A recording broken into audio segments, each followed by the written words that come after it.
Alright, let's get an audio sync.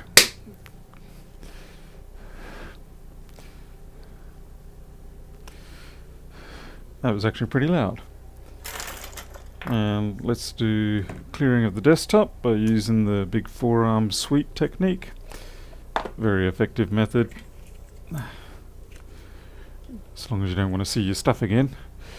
Alright, let's see who we got to... Oh, I forgot to pop out the chat. Let's see, ITC, Maddie, Yindi Yamara. Oh, good to see you here, Yindi. I was wondering where you've been. Hope you're surviving okay there. I know things could be better. Let's see, move my various windows across because I'm not keeping track of everything. And we got someone from Russia. Atom, which I know is pronouncing correctly, but I don't know my Cyrillic pronunciations, I'm sorry. Very poor form of me. I should put some time into learning that. Just like I should put some time into learning Mandarin as well. Or Cantonese, all sorts of things, but instead I'm learning MacBooks. Let's get this out of the way. Alright, so it's been a busy day. I've been down to Townsville yet again. It seems like lately I've just been going to Townsville every week, at least twice. I went down to pick up a couple of machines, and while I was down there also having to pick up a machine someone was planning on selling, but it had a fault, and I said, well, you know, since I'm picking up the other one that you're giving to me, how about I fix the fault in this other one of yours, and we'll call it square. So I think we'll get ahead with that. I just want to see that this person turns up.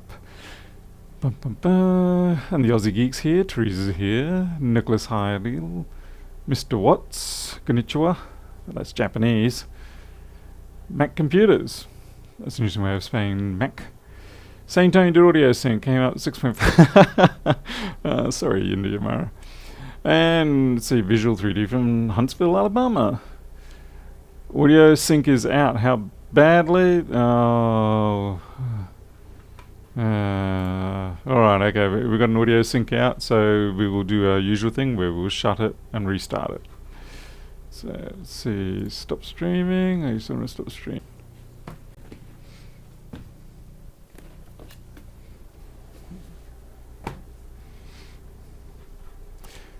Alright, how are we this time?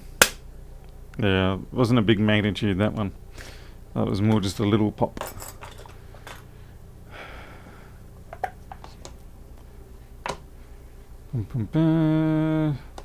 Maybe I've got things running in the background that I shouldn't. That's the other often common cause. 3-second lag, that's pretty serious. Hey, Matthew cannot speak. Okay, all good? Great, fantastic. I don't know why I have to do that every time. It seems like I start, I've got to resync. Who knows? 0.5 second, I'm sure we'll live. Let's see. Let's see if this person that the stream is for has made it in yet.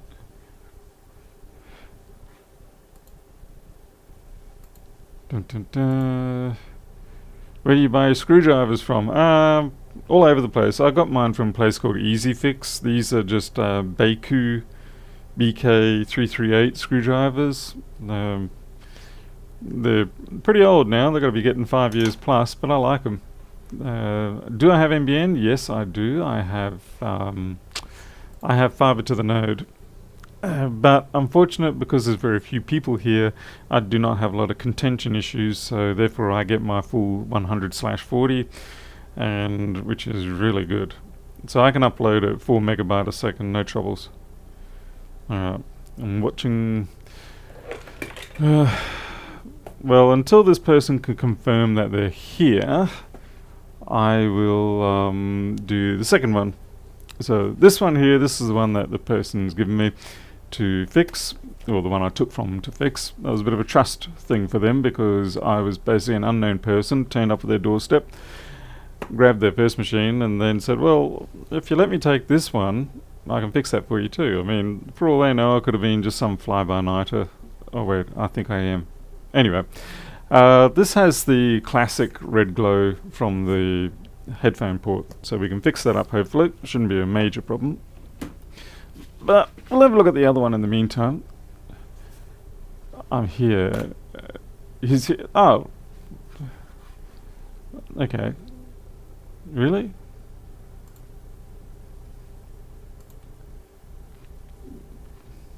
Alright then. Great. In that case, we'll get to it. And if someone's lying to me, it's going to be trouble. Okay. Let's go to the overhead, which looks like I've zoomed in too far. Okay, now you got gut view.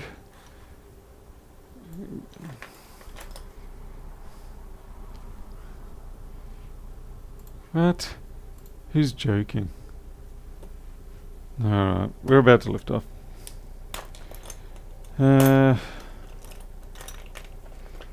It's just the name doesn't match. Where have I put my screwdriver? Great.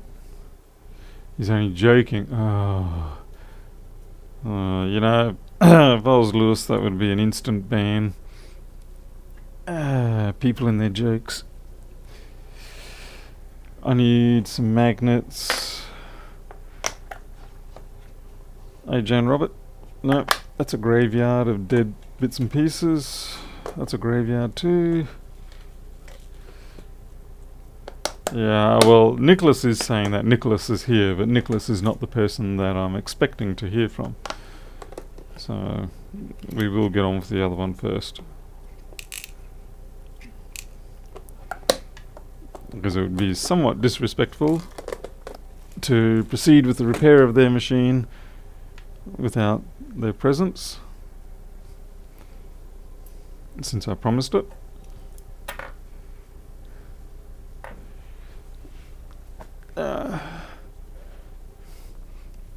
Okay, well, I should say, will the real person please stand up? Let's see. Maybe they're busy with something else.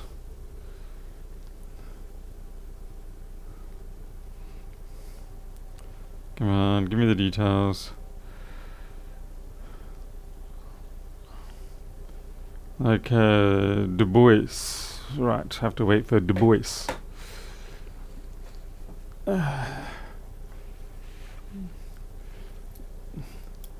YouTube's not receiving. YouTube's complaining about everything, but oh well. Anyway, let's get this one apart. This one is supposedly liquid damaged, and in all honesty, I have no idea what it is. Supposedly, okay, we've got one missing. So that one's there. Got a few missing screws. Nothing unusual on these 1278s. I'd say it was probably opened, inspected, and definitely liquid damage. Holy camoli, that's some ugliness going on there. Hey, Coburn.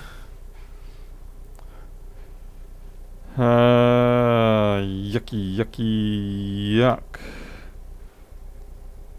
Super yuck. This one's probably just going to go straight into donor pile by the looks of it. Let's see, what are you? You're 3115. Hey, Eric. Keith McDermott. Mr. Hell. Yeah, I can see there's liquid. It's basically just sat in a pool of it. And looks like, is this an aftermarket battery? That in itself isn't a problem. But we'll get it out. Disconnect it first.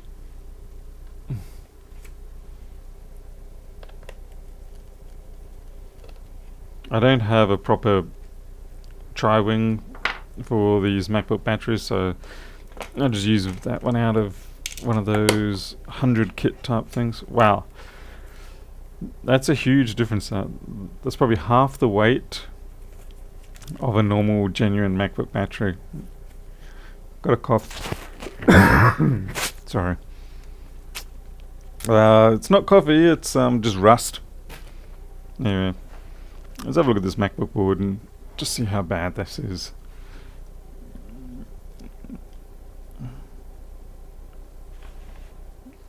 Everything feels out of focus. Do you get requests to upgrade RAM to SSD or second drive? I don't really get requests per se. Usually what happens is machines just turn up broken, and then I will tend to just advise them and say, well, look, while it's here, you may as well. Oh, you're dead. So that's a major backlight blowout there. Yeah, this one's definitely a donor board, I'd say. Can we save that screen? It would be truly nice if we could save this screen. It is etched a little bit, but I'm hoping that the board behaved like a fuse sufficiently that it saved the screen. So, yep. The audio is definitely gone on that, and that's all just, even the RAM has been obliterated. Given that I have a plentiful supply of 3115s, this may as well just become a donor. But we will try and save this screen connector hopefully and have ourselves another working chassis.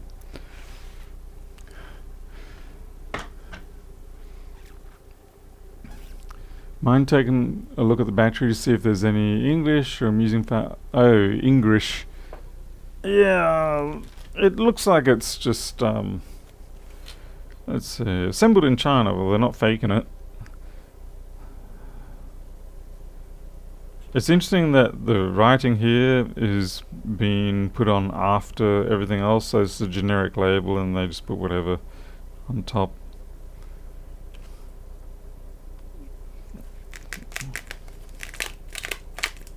Yes, even the plastic welding on this is not so great. Oh, here we go. It's interesting that the density is that much less.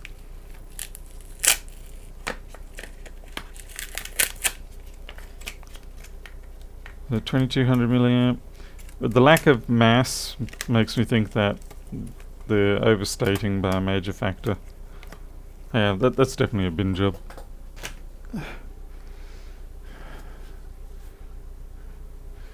Let's see, interested in working in Macs, but very few Macs in Egypt. I would have thought there'd still be some. I mean, there's bound to be people who fly over there on their holiday escapades. I know things have been difficult over in Egypt recently, the last few years. But yeah, I still would have thought there'd be enough people over there and they'd have their Macs and they occasionally have accidents. I suppose it depends whether you're in Cairo or not.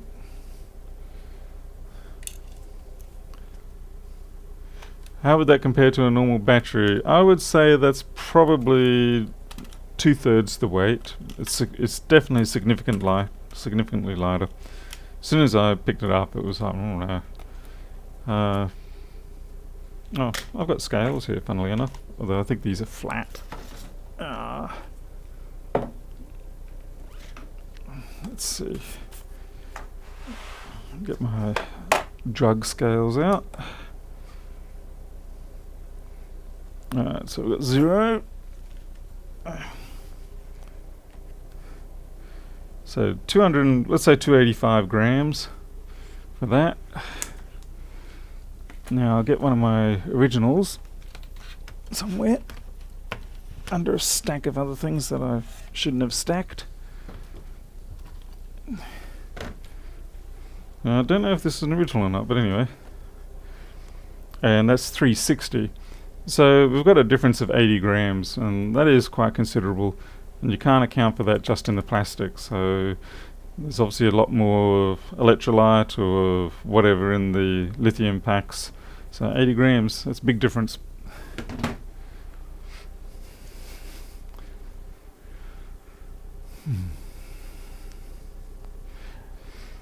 The batteries are cheap enough anyway, especially for the 81278s.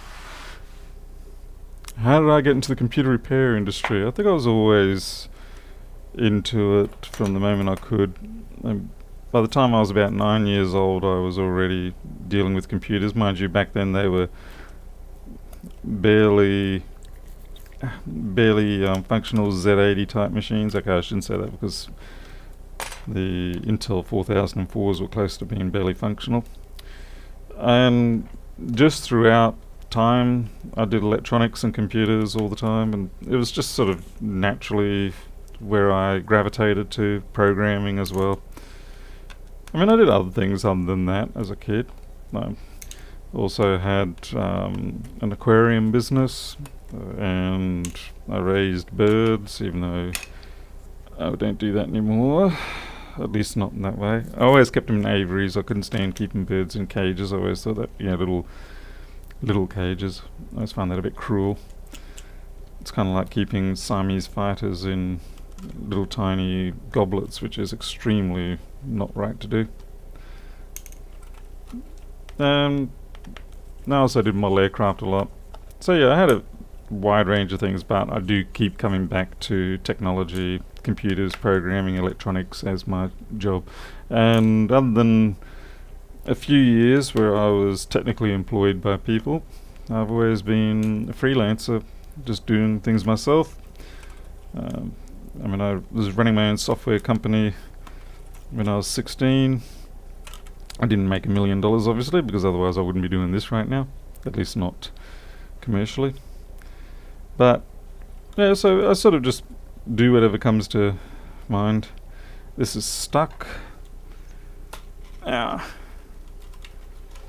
Hello, David Blackburn. Travis Stamper. Where do you suggest buying a hot air station? It depends what country you're in. If you're in the US, then it's probably... Wow, why does my nose get itchy when I'm on YouTube? It would be a patriotic and contributional thing to get it from people like Louis Rossmann.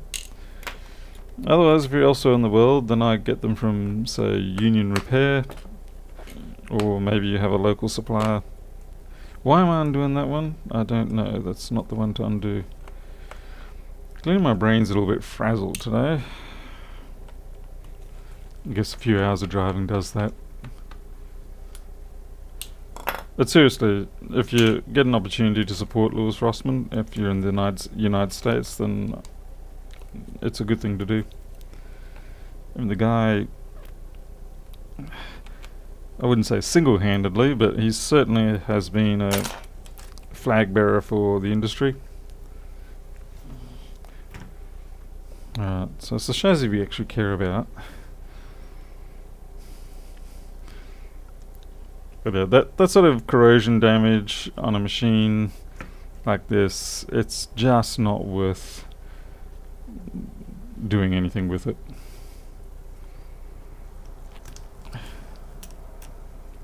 Take the speaker off. I mean, it's a shame. It's a 3115, but like I said, it just isn't. You can't make yourself get up to doing it.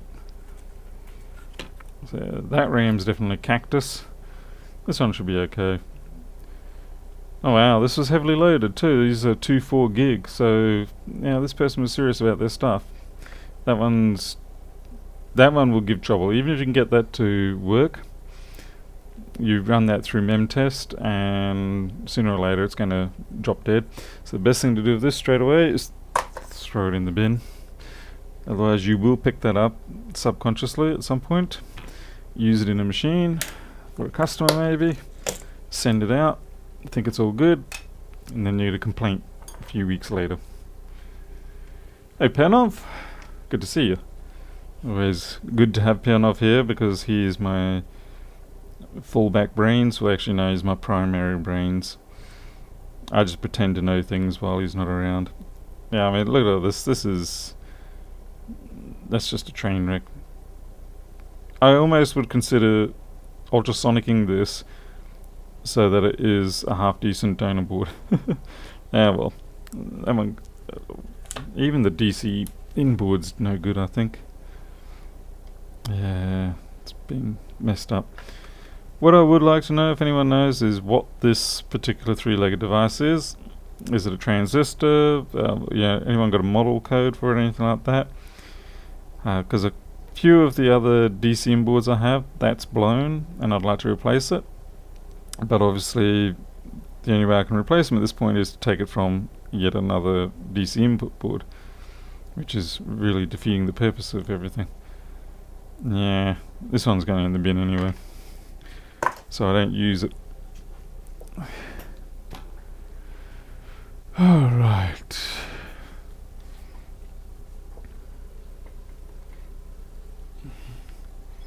I'm just checking.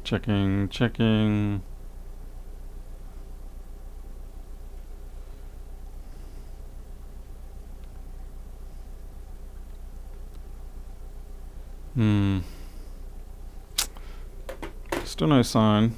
Alright, we'll see if we can get the screen running at least. The SMD code on it was just P7, so good luck trying to derive anything from that.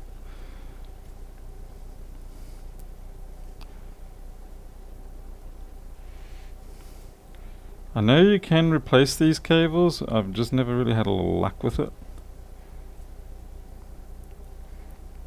Just use a toothbrush and a bit of cleaning. Hey Sonia! Oh, crikey. Sonia, I admit, I forgot to tell you that I was... typical, hey?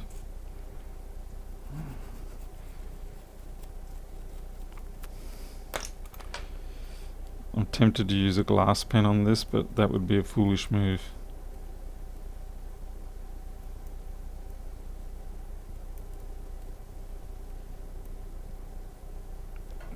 I should be thankful that these pins are even intact, considering the damage they endured.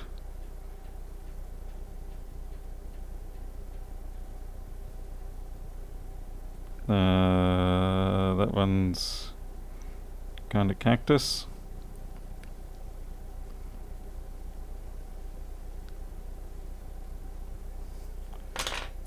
Itchy nose again. Must be something about down here that gives me an itchy nose.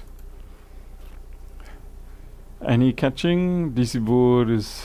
yeah, exactly. So, but I mean, there are times when you're caught out on a weekend or something like that, and you need to get a DC board, and for whatever reasons you don't have one handy.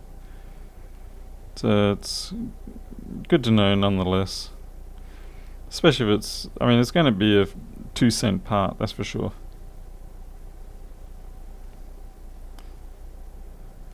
I'm not sure what that pin is. I don't know whether that's... I dare say it's probably paired with one of these other ones.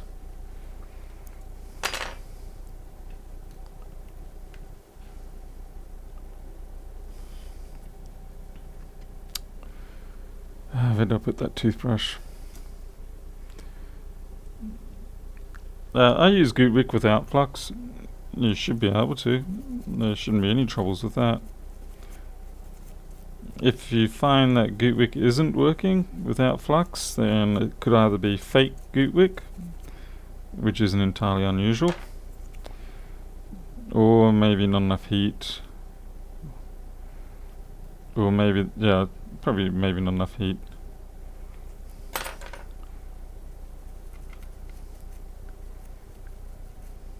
Okay.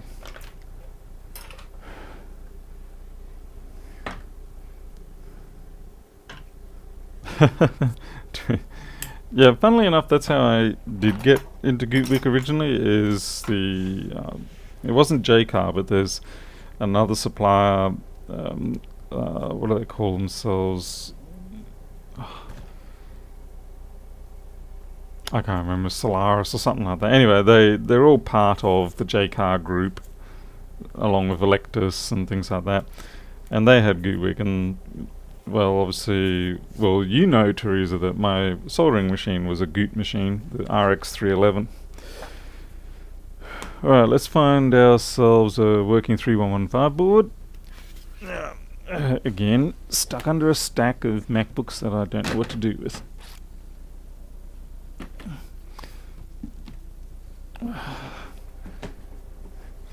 Yeah, fake Goot Wick is like fake Amtech flux. It's everywhere.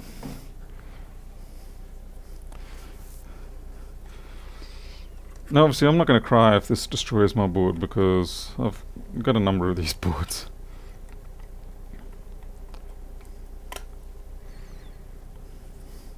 We just want to see if we get an image. DC inboard pull.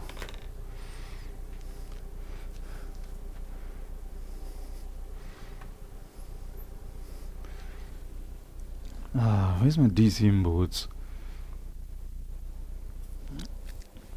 It's very frustrating when you have a million things except for what you want.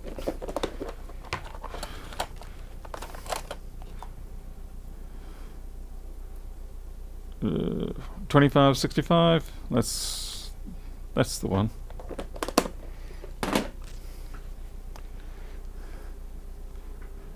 And Christensen, I haven't bothered. I mean, for all I know, is it could be a dual diode gate package, and that can make it look like a transistor without being a transistor.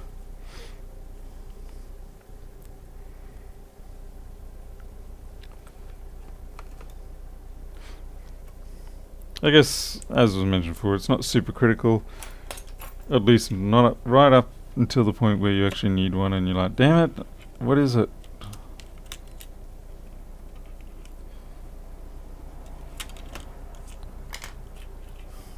Okay. Just seeing what sort of catastrophic damages elsewhere on there.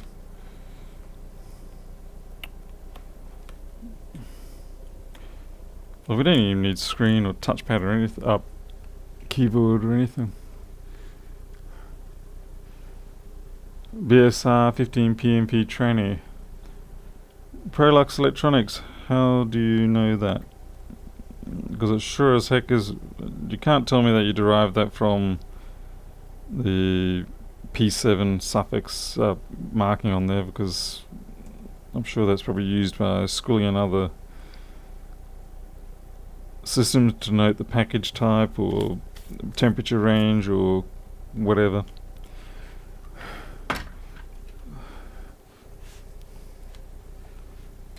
Let's put the fan in, why not? I want to be sure we get a fan spin. There we go. Oh, Yindi, don't stress about it. You know, I know you've got a million other things, important things that you're dealing with, so I'd much rather you get that stuff sorted out.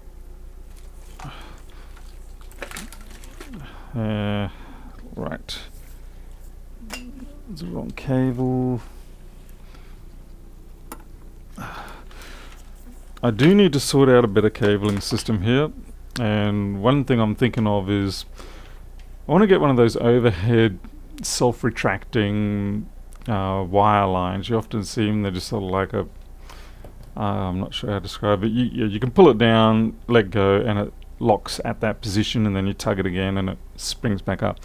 So I want to use something like that along the ceiling and then have all my cables up there, and I just zip, pull it down as I need it. Of course, I don't know how realistically effective that's going to be, but it's got to be a bit better than this trash fest that I'm dealing with right now. And surely. Okay, we'll put my Harvey into there. Might at least stop it complaining too much. Yeah, hopefully we don't get a bang. Let's see. We've got a fan spin, we've got a green light. Oh, we've got a screen up. See if it functions.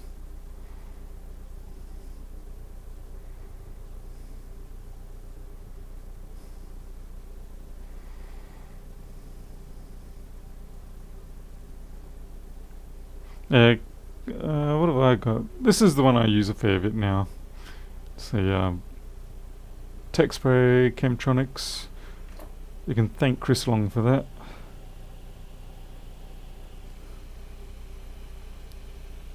Okay, we've got a little bit of a stage show effect here, and that will be because that corroded pin is probably one of the return lines. We don't seem to have a boot going on here.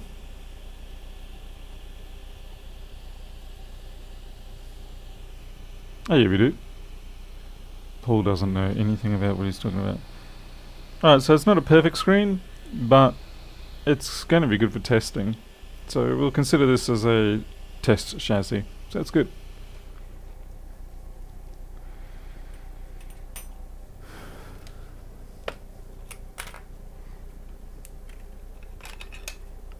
To be fair, what about that keyboard though?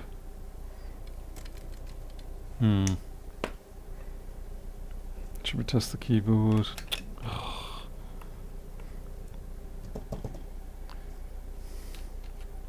Alright, pan off if you're there. What's the ASD for the 3115? Actually no, don't worry about the ASD, I just realised I need to be able to type. So I might try something else.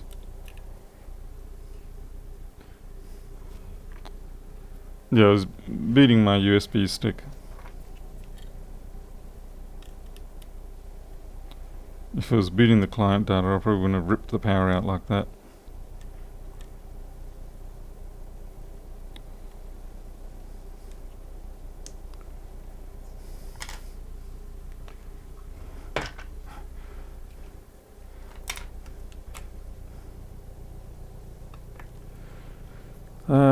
Right, trackpad obviously needs to be plugged in.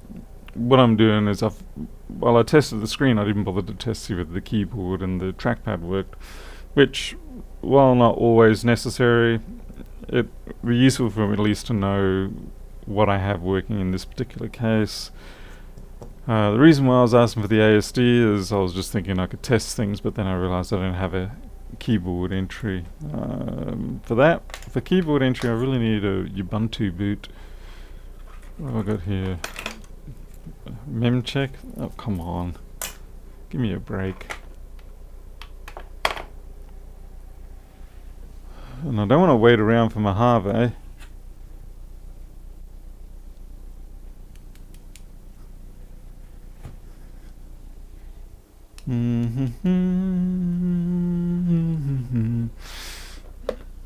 Let's see what else I got. 3S150. Oh, that'll be good for the future. FreeDOS? No. No. No. No.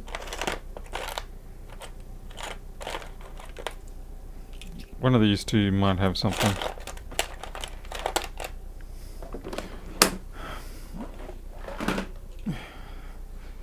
Hey, Defcom. The trouble is, I put Ubuntu onto a solid state drive, but then I sacrifice that solid state drive a little too frequently because I'm like, oh, I need that for something else, and I just go, well, that's only got Ubuntu on it, so I'll just strip it of that. Let's see, hold down the option, see if that brings us anything.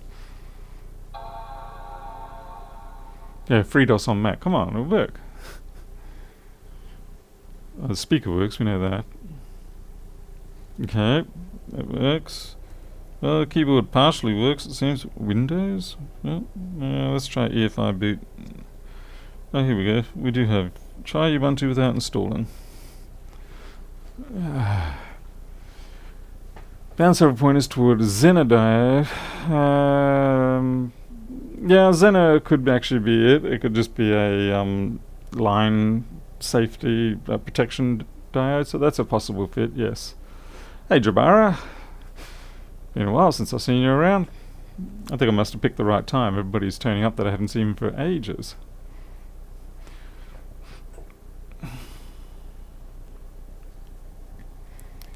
So I didn't know if I was even going to go to Townsville this morning because I did have a couple of pickups scheduled, but then a few people flaked out, and I understand that. I mean, yeah, if you did any digging into my Facebook profile or my YouTube, you'd probably sort of change your mind about meeting me too, like in the street.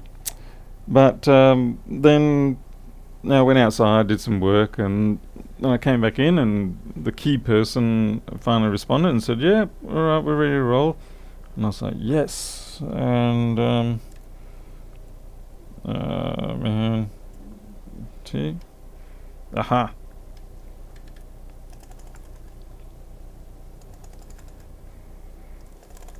Well, it seems like that's functioning for all I know and care. Oh, what happened to DEFCON? Ah, DEFCON. Very sorry to hear that. Why are you here? Actually, no, I shouldn't even ask that, because I know sometimes when these things happen, just attaining some kind of normality. Looks like the trackpad click doesn't work though. Anyway, so yeah, disregard my statement.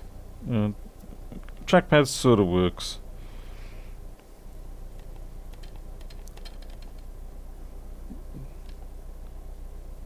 Power off. It's mostly just over there that needs to work. Anyway.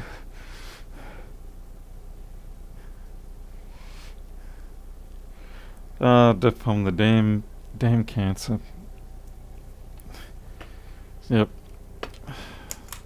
I don't know too many people whose lives have not been affected by that one way or another, either directly or indirectly. I think it seems like every year far too many people are lost because of that.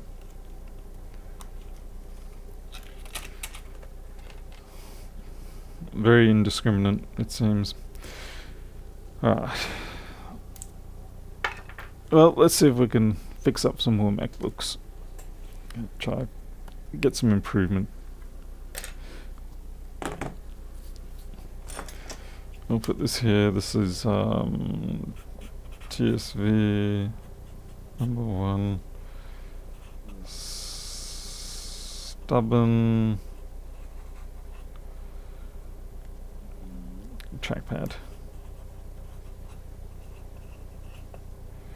201908.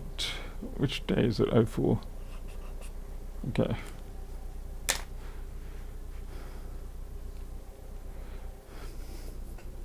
Yeah, it can sure take a while for it to hit. So feel free to certainly stick around and just do what you gotta do. Everybody does it differently, I guess.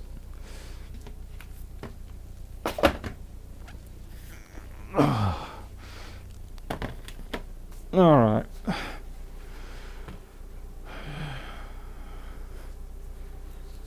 The Crazy J. And Handy Parts is here too. Let's see if this person is turned up. No such luck yet. Oh. Alright.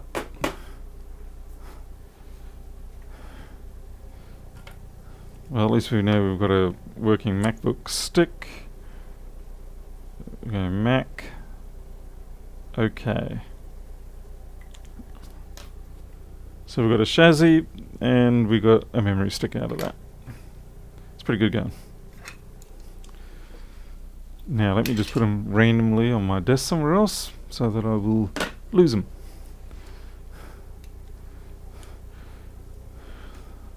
And we know this is Ubuntu,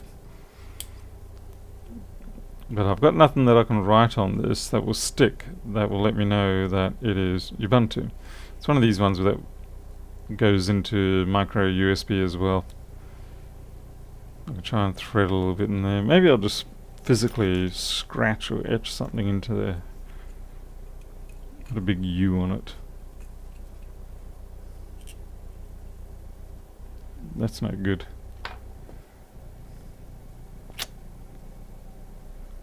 If I didn't care about my soldering iron, I would just burn something into it. UB.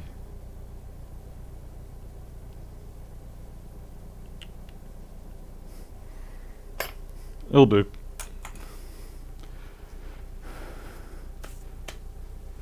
Okay, thanks Yindi. Get a white Sharpie. I had a silver one, but I don't know what I did with that. Yindi, I appreciate you keeping an eye on that. That's good of you. Alright, well in that case we will go with the next one that I picked up. And this one is also a bit of a data recovery one. Because I said to the person that this was caught in the Townsville floods. For those who know Australia or something will realise at the beginning of this year Townsville had this impressive monsoonal system that just sort of sat on top of us for a couple of weeks and just poured and poured and poured and poured, and we all got flooded out. Fortunately not a real problem up here in Charles Towers, but It certainly was a wreck down there, and people are still recovering from it. And it was quite an event. Now, I have run out of containers for my screws. Or have I? What are you?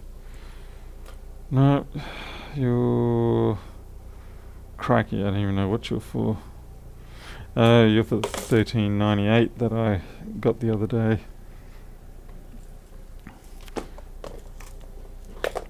I had a 1398 with the 820-332 board in it. And of course, I naturally thought, yay, this is going to be a U8900 fix and everybody will be happy. Did not work out that way. Okay, we're going to take the A1369 container and we're going to remove the A1369 Wi-Fi units, and we're going to, so we don't completely lose everything, we're going to put it into a little zippy bag that will get lost and will get rubbed off or something like that.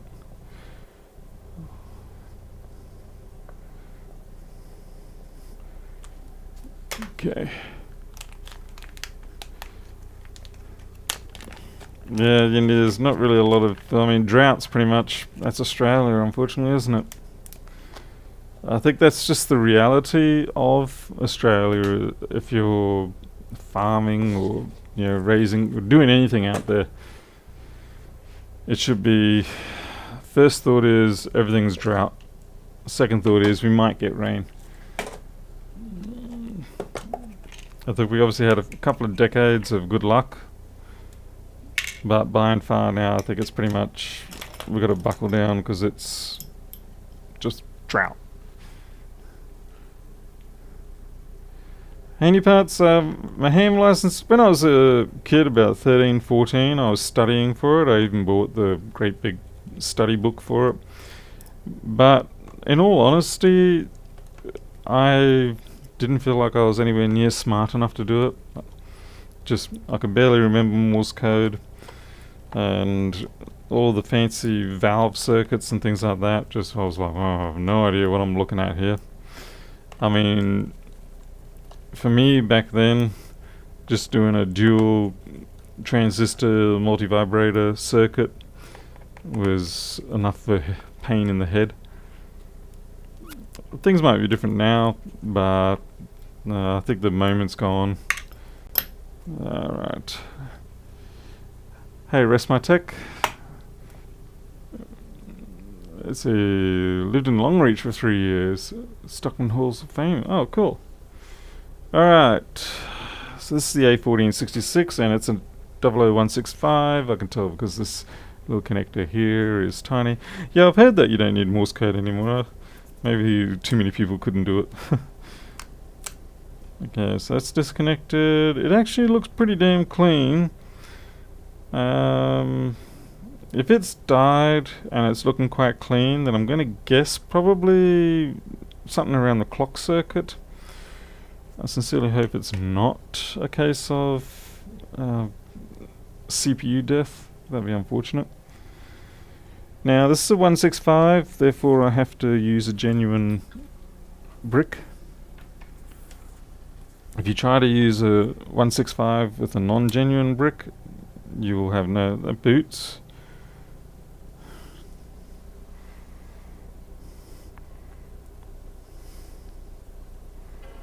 That's booting. Yep. Okay. This machine works.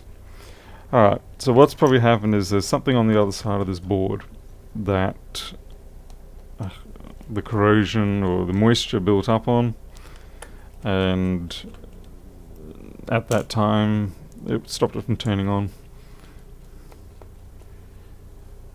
The quail are doing fine. They've been harassed by the local stray cats, but I'm in the process of building a large fence, and once that's done then the stray cats will not be able to come in and about. Okay.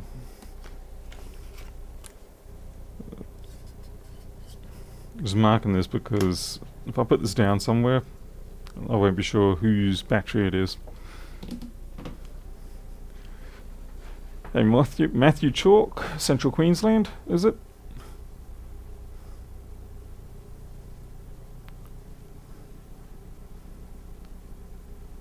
Let's see. Malaysia, 7:28 p.m. Okay, Malaysia's a little sort of behind. Sri Lanka, 5 p.m. A couple more. I mean, that's to be expected. Australia's GMT plus. Well, I'm in GMT plus 10. Okay. Unfortunately, we've got a Samsung controller solid state stick, so that's kind of sucky. It's a 256, but I'll be able to get their data off for them. At least I hope I will. I shouldn't make promises I haven't delivered on yet.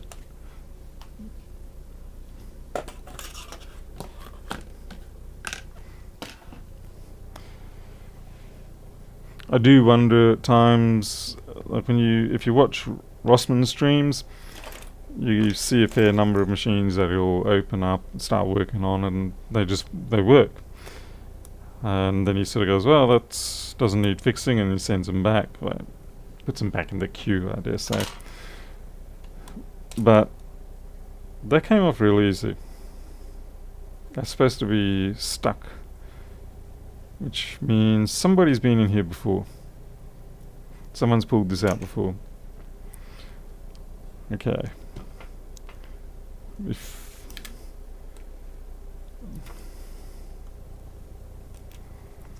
At least they seem to have put everything back together correctly. Interesting. Yeah, they've even put the right fan screws by the looks of it.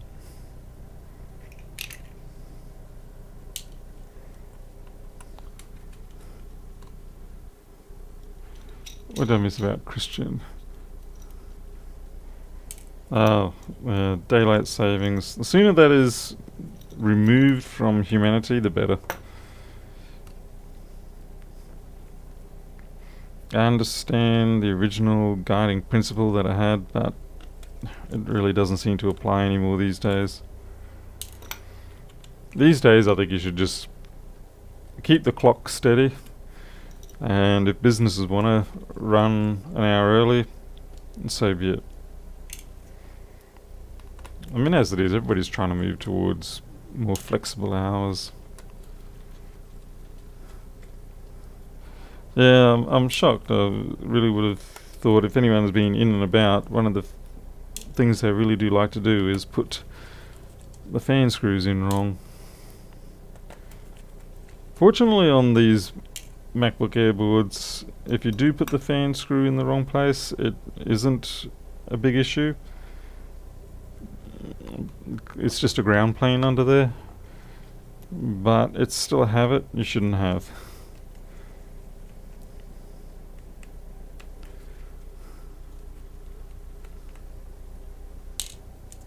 Okay. I'm just taking these hinge screws out because they let me pull this Wi-Fi cable back. There we go. And we go under the microscope. Okay. And the reason why you want the Wi-Fi cable back, oops, just so you can get to that little screw there. Because a lot of people don't take the Wi-Fi cable out, and instead they just force their way past it. And then when the board's put back in, the customer says, my Wi-Fi range is reduced ever since you fixed that board. And that'll be why. Because you crimped the cable and basically shorted out the coax.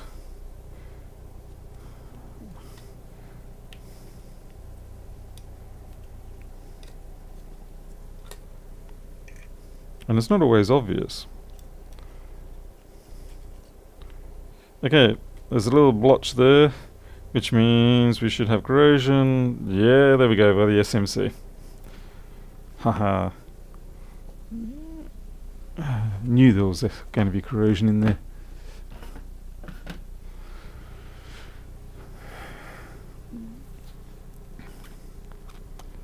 But, okay, yes. Email me whenever you like. I really don't mind. Even just to say hello. I won't always reply in equally long replies, but I do try to still keep in touch. Alright. That's impressive that it booted, given that. That is a... Yeah. Yeah, people go on about how Macs die just with the slightest little dot of green, and yet here we go. Here's the counterpoint of, well, that's a lot of corrosion, and it's nasty corrosion, and well, you know, it still goes. So, yeah, put that in the pipe and smoke it.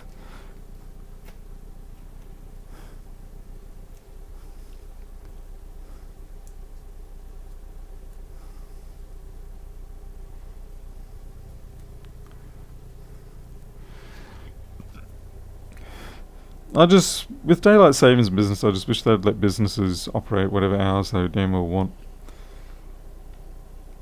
I mean, around here, there's a fairly strong hold on business hours under the guise of protecting small businesses. But, or one of their favourite things to say, small businesses need to have family time too. And it's like, I get that. But then small business also employ people who, there's a lot of people out there who have nothing else better to do with their lives other than to, do some work. Particularly things like Christmas, Easter, all those sort of fancy family holiday type things. And instead of them being out there doing something constructive, keeping their mind off how depressed they are because they've got no one in their lives or whatever, they could be out working, earning $1 and improving their lives. But instead, they're held back by the presumption that everybody has a place and family to go to. So how about give them a chance to do something with the time that they really don't like? Christmas, Easter, those holidays can actually be extraordinarily depressing for people like that. I should know, I was there once.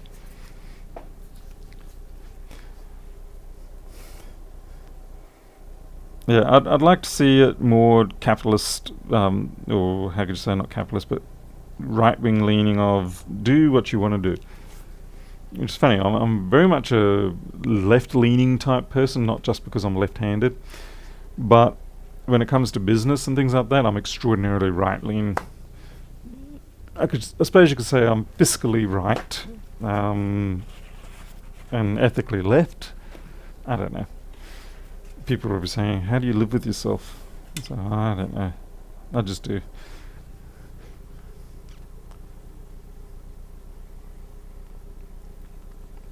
Sunday I'm not a big fan of protectionism in business. I think you either got to adapt or die. I mean, where's the protectionism for all the people who used to make wagon wheels or shoes or all those sort of old things that have long since gone? If we protected them, we were all still just riding around in wagons, well, it doesn't actually end up helping civilization much. It just inhibits. So you have this short-term protection that ends up being long-term damage.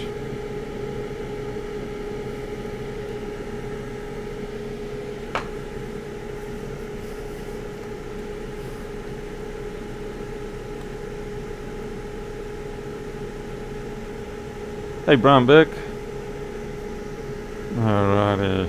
Alright, we're going to do a flux and boil. I'm genuinely impressed that this SMC, this machine turned on with that level of damage. I swear there's a part missing there even.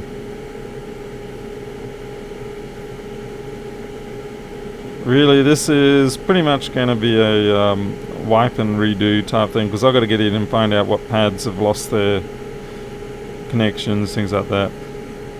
The SMC itself doesn't look like it's been hit, but I'm going to nonetheless get that edge fill off and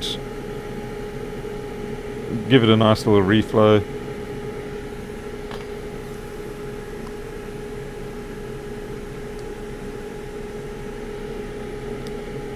Yeah, well, that's the other thing, as you said, closer you are to the equator, the more annoying daylight savings is.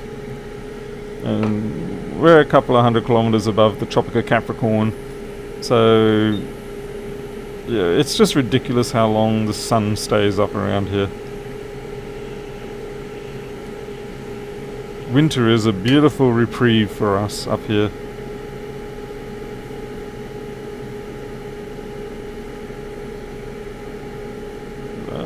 This edge bonding's actually been very nice to me today.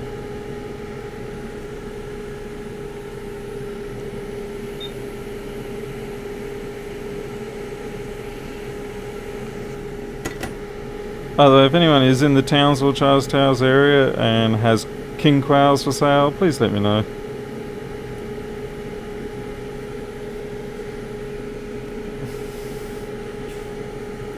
I feel a little bit thrown by the fact that after all these years I go to get back into king quail and pretty much nobody's got them. I mean, there's a few here and there, but nothing really for me to genuinely kickstart a breeding flock. I guess it's back to my usual sort of thing in life where I'm the one that has to do it. I suppose I shouldn't complain because I do like playing that game. Hey Gustavo, oh no, I like working. Working is pleasure for me. Have you ever been down to Tasmania way? Yes, I have. My honeymoon was down there, actually. I loved it. I actually want to move to Tasmania. We were at Grindelwald, which is just north of Launceston. It was fantastic down there because it reminded me of Switzerland, which I absolutely loved. And yeah, we did go down to Hobart. We went to go see the chocolate factory. Unfortunately, the lousy little SOBs were closed on that day. I don't know why. Maintenance. Oh, who knows why. Maybe they'll change the formula of Cadbury's chocolate, which is why it tastes so crap now. And it's not just the taste of the Cadbury's that's changed. It's just so gritty and nasty. This is going to have to be a clean sweep area. None of these things are staying on. I'm probably going to lose a few thousand subscribers over this, but eggs and meat. They're not very big for meat, but they are very easy to cultivate.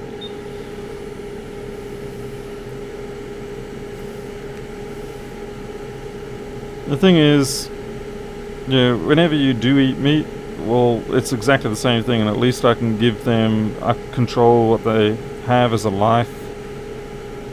And yeah,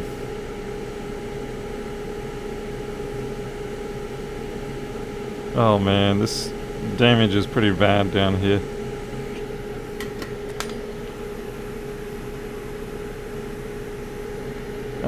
Who cares? Poor Tasmania. That's one hell of a reputation to carry with it.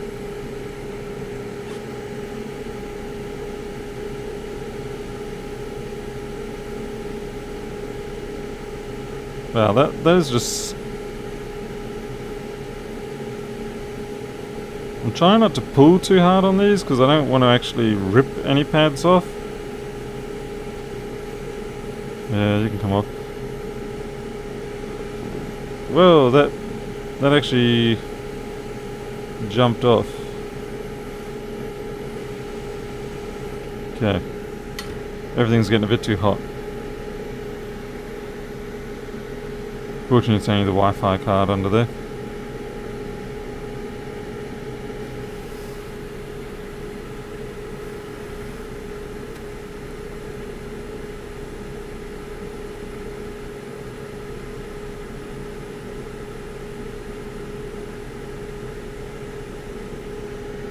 But no, I mean, I still consider Tasmania to be an ideal place to go, and I definitely will be trying to get back there.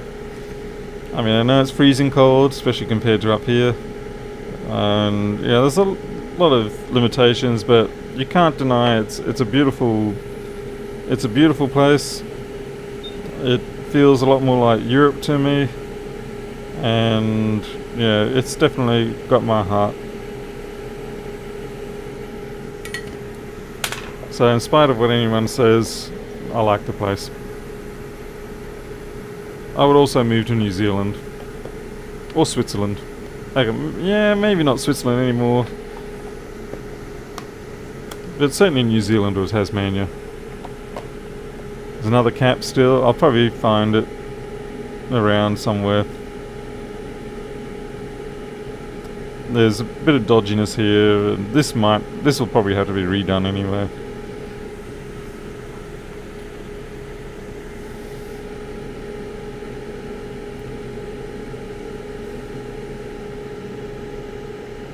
But this is just tragic. And amazing that it even started. Switzerland is very expensive, but there's also, it's extremely hard to just get to become a citizen there. It's sort of like an exclusive club these days.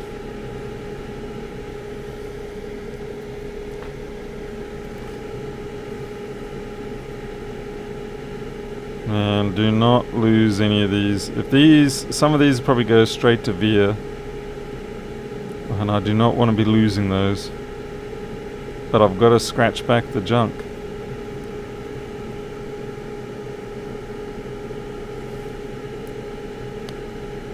Just goes to show, you know, that when we opened that up, that looked pristine. You would never have thought that there was liquid, corrosion damage in here.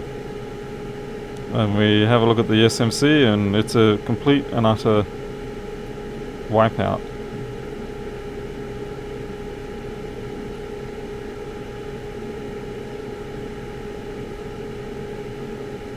Lost the pad on that one.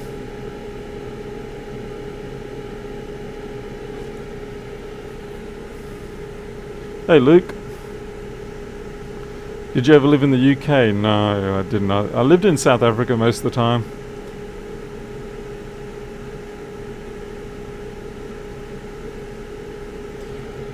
Brian, mostly just because of all the complexities involved in getting to live in Switzerland in the first place. And it's very packed now. Not a lot of moving room in there. Then again, there hasn't been a lot of moving room there for ages. I think just with age, I've come to prefer quieter places now.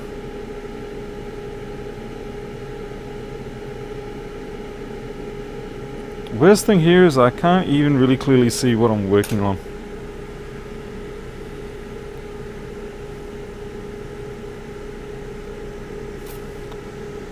Yeah, I gotta admit it is a little unusual. It doesn't look like normal condensation corrosion. It's a lot more aggressive than that.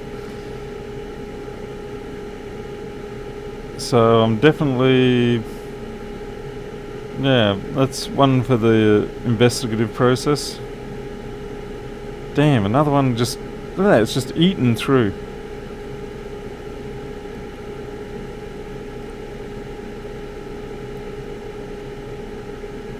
And it's gone through the circuit board too. You can see that copper being exposed there. That's where whatever it was has gotten underneath the conformal layer, see? And just wicked its way across.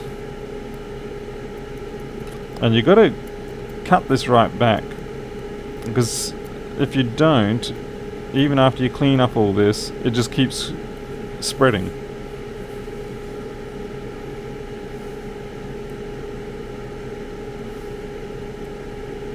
Yeah, this one's real bad. Best I can think of is some exotic bug got in here. There's some bugs around here that if they, say, get in your eye, they pretty much make you blind for a while. It just burns like... it's hard to describe the agony that they create. And you can't see the little blasted things. They're only about 1 millimeter or 2 in size. And you just outside, or not even just outside, anywhere, and doing your own thing, and next minute, wham, you're blind, and you're like screaming in agony, stumbling around, trying to find a tap or something to wash out the pure acid that seems to be seeping through and eating away everything in your eyeball. And that's when you go, God bless Australia.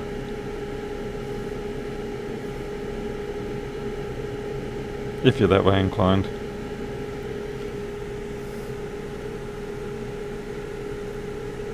Fiberglass brush, yeah, I've got one around here somewhere, but in the end, I don't really find... I mean, it probably looks like I'm being really aggressive, but I guess after a while you get you get the feel for, you know, what you can and cannot get away with without destroying something. A lot of these are going to have to just be free floating fix-up jobs. This is going to actually be a lot more fun than expected. Well, it kind of makes me feel better though that I picked this up for the price I did. Formic acid ants. Well, these are all the flying bastards, so it could easily be formic acid, I guess. All I know is it stings like blithering heck, and yeah, takes a while for it to go away.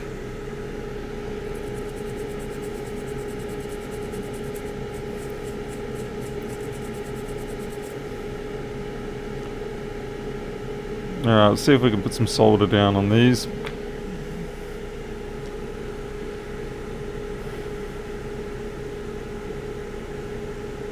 Too many critters in Australia. Well, yeah. Rest my tech. I am up in a place called Charters Towers, pardon me, in North Queensland, which is basically in the middle of whoop whoop. Okay, that's not true. We're still very much within the reach of reasonable civilization.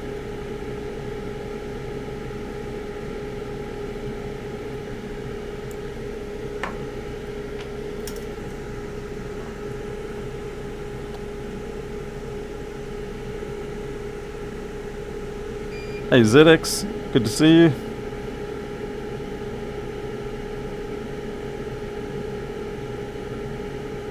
Yeah, who are we kidding? Let's just blob everything and see what comes up.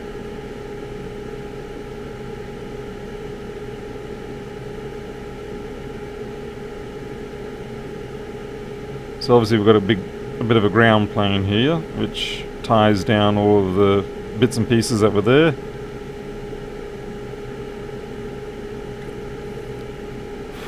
This one here is going to be a problem. That's a veer, and it looks like unfortunately that's also corroded still, so we may, hopefully that doesn't go to the SMC underneath, because I'm really not wanting to run a wire through the balls on the SMC. Can it be done? Yes. Do you want to do it? No.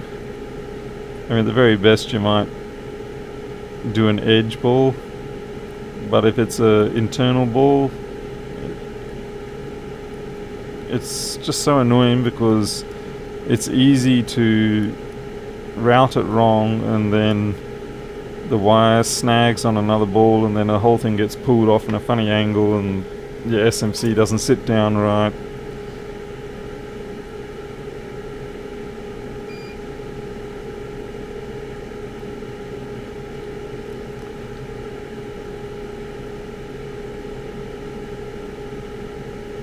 Oh, you've been a persistent little board.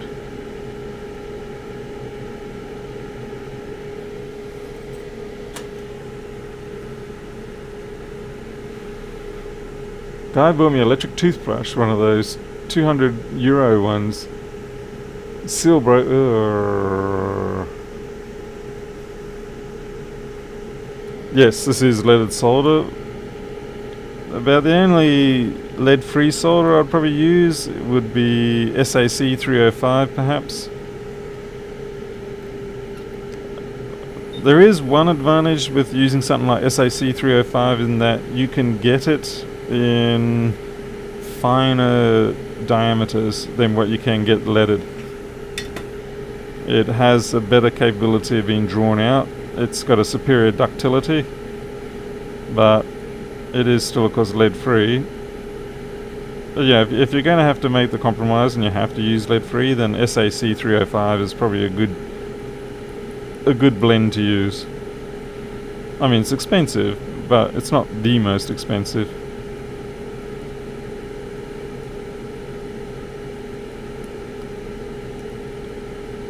This is like reconstructive face surgery or something. Now I'm scratching out these pads because I'm trying to get the corroded solder off so that the leaded solder can bite in. Hey Dragon, Savatic.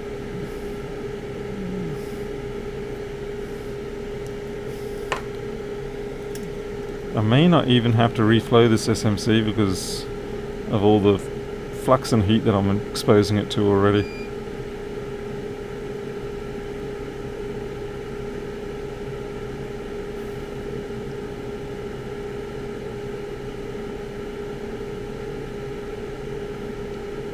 Wow, these guys just don't want to... And the trouble is, if I keep stuffing around with the pad for too long, at some point it's going to have a bad day and just let go.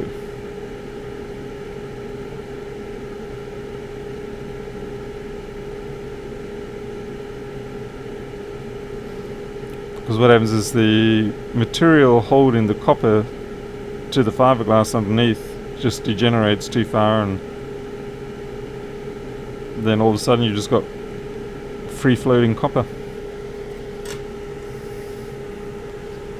Neurosurgery, close enough. Is there any danger of fumes from leaded solder that there isn't with none? Well, yes. The problem with leaded and fumes, while the lead itself doesn't become, it doesn't boil or anything like that. The problem is actually the flux. And when the flux spits and splatters as you heat it, it will carry microscopic amounts of lead with it. And if you happen to breathe enough, then you effectively are breathing in particles of lead. That's the real risk more than anything else. And also, it is an alloy as opposed to just pure lead. But yeah, if you want to go on risks, then physical projection of lead particles in the flux cloud like that is the real risk.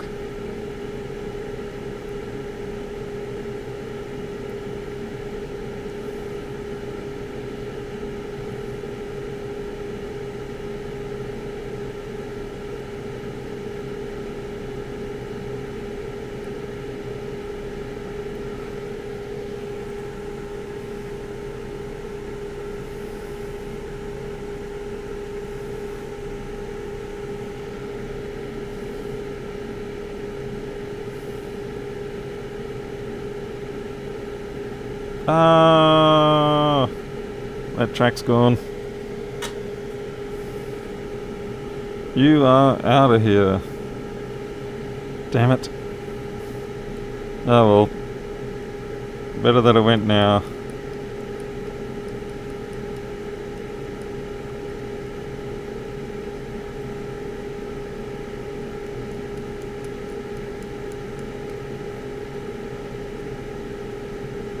That was just a test pad that didn't make it. But the trouble is that the test pad is running through the track, well, the track's running through the test pad. See, ideally when you do test pads, you should have the test pad off to the side of the actual track itself, so that this sort of thing doesn't happen. Or if someone's testing something and they slip the multimeter tip and they tear the test pad, they don't ruin the track. But I suppose, size, distance is a bit of a problem in these boards, and as such they do quite frequently run the test pad, the track through the test pad. And I suppose under ideal circumstances, you should never really have the situation where this occurs. But we all know that it happens. This is another risk here. See, we've got a veer down here, and this is looking all shaky. That's another one that's gone. So we know the machine works, we know the CPU works, we know the screen works, everything's working. It's just all these SMC lines are just cactus. Rest, what issue are you having with Flexboard View? I'll try and answer while I'm here. Or someone else in the chat might even know an answer. I mean, there's always going to be bugs with software. So certainly feel free to try and detail what you can. And I will do my best to pretend it's not a bug. This one's gone down.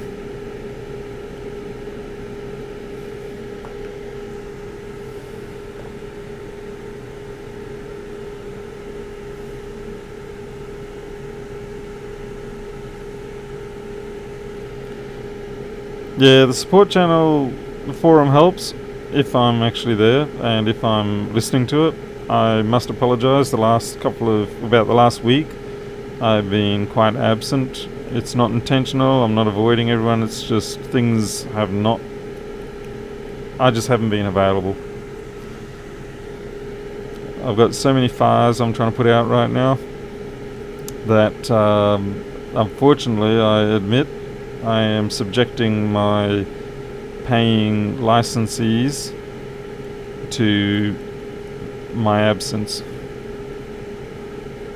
which is not a good thing to do because they have paid for the software and I'm not supporting them. Admittingly, at that price, $79, it's not really a product with a high support level in it. And if you're paying $1,000, sure, you'd want someone in your living room fixing it for you, maybe. Makes my machine run really slow using number one app, and also is there a way I can use Sumatra? Okay, something must be up there. Are you on macOS? And also, are you using 1060? Or if you're on macOS, you should be using 1059. Sounds like you got an earlier version there.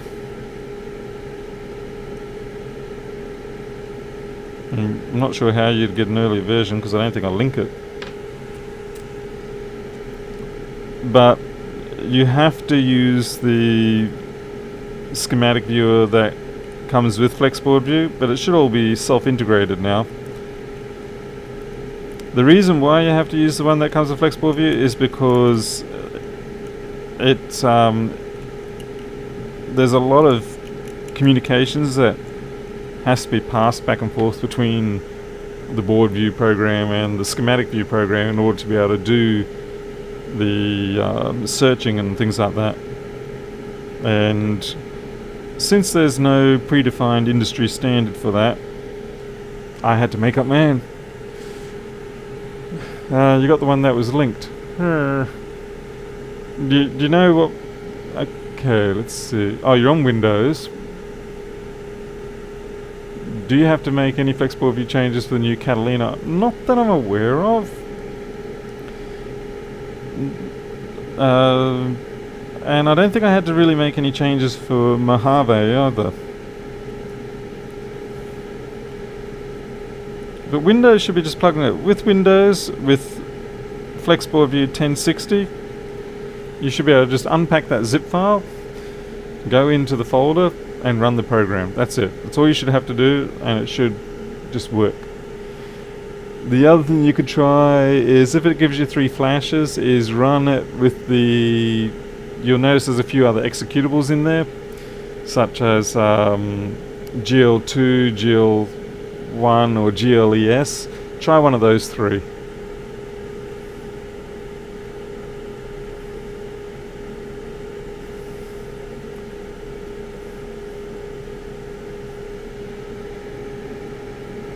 But send me an email anyway, with a couple of screenshots, but yeah.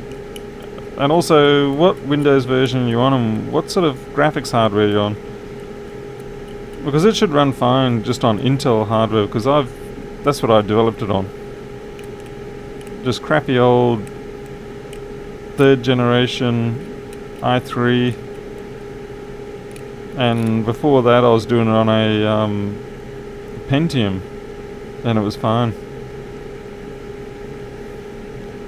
Funnily enough, I find the more advanced graphics cards tend to give me more grief.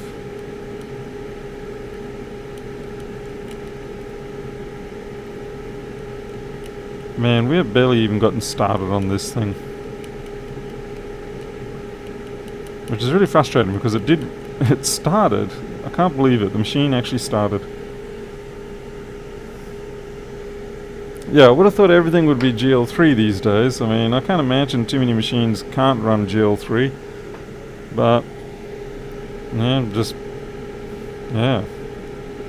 I'll leave them there anyway as an option, just in case.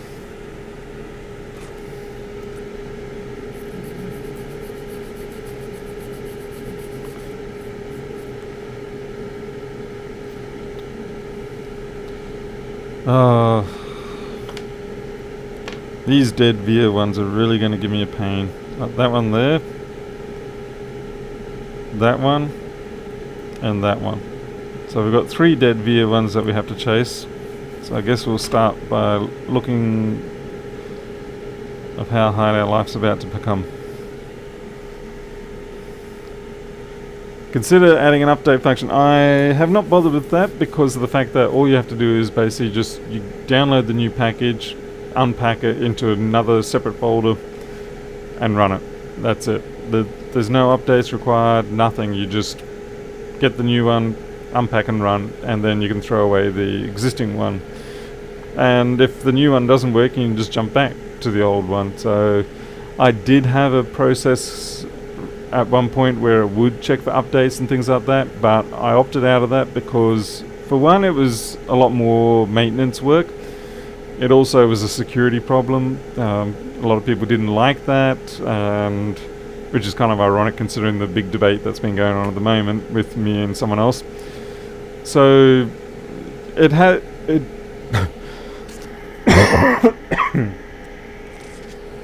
I don't know what happened there. I've been talking too much. I've had it in the past, and I actually took it away.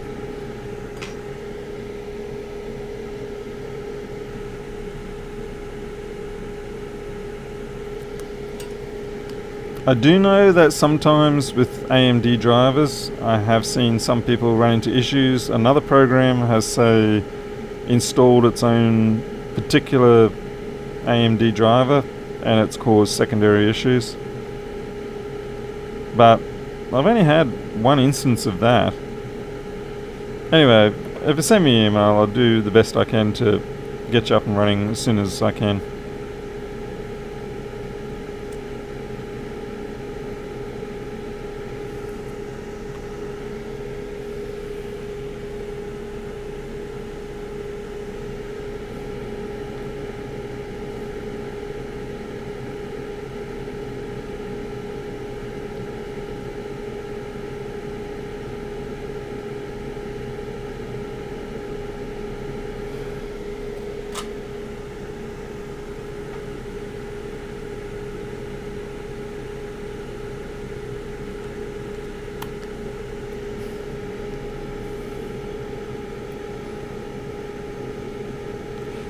Yeah, the integrated PDF does use a slightly different graphics setup, as in the way it goes about it, because it's not...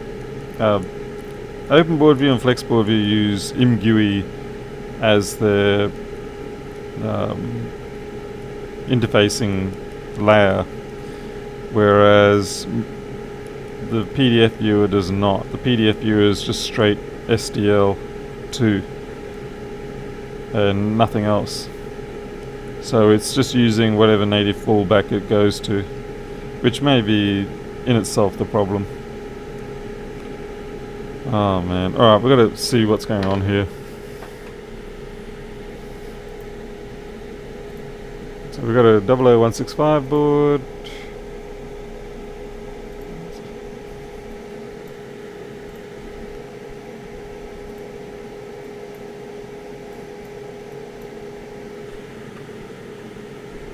Brian, this is the only section that's nasty, funnily enough. Alright. I see the overhead windows a little bit choppy. That's because I haven't, my extractor fan unit has come off or worn through its isolation legs, and so now it's actually imparting its vibration onto the bench. Okay, so this SMC is the problem. No, that's U3900, not SMC. There we go. This one, and we're going to turn it around. So we've got the same orientation. And the first one we want is this one here.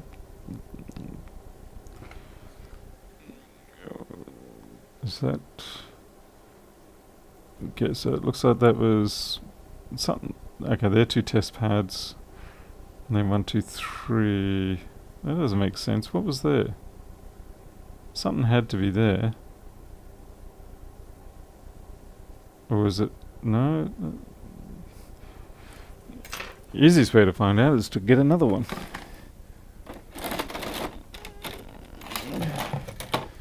Let's see. Naturally, I'll pull out a 34, 37. Okay, here we go.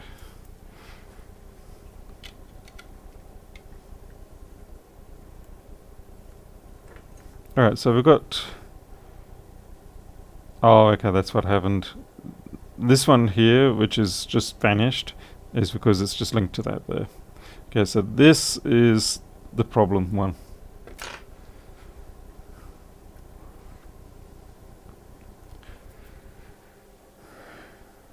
And naturally that's G3 hot, which is a good thing because it means we can simply just link off to over here.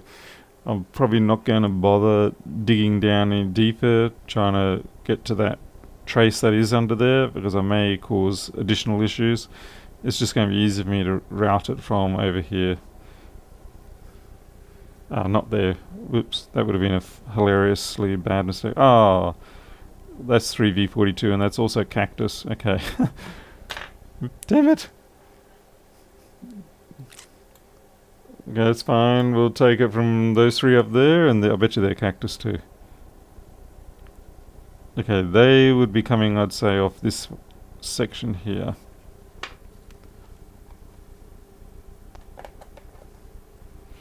Yeah, the more you scrape, the worse it gets sometimes.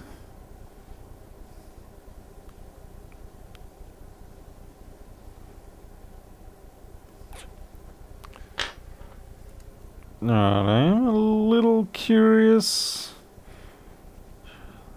Okay, let's go have a look at the dead board that... Oops, let's stop knocking stuff, Paul. So these are all supposed to be 3V42. And best I can imagine, there's some veers under here.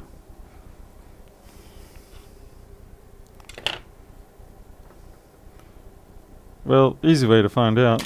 We'll just diode test. Yeah, continuity test.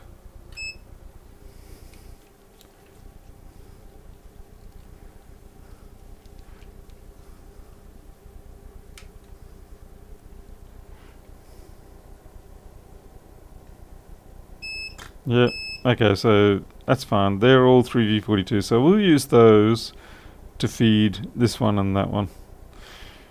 I wonder if a little drill bit would help on that. Just to clear it out, so maybe I can put some, I don't know, something in there. Alright, where's my bits?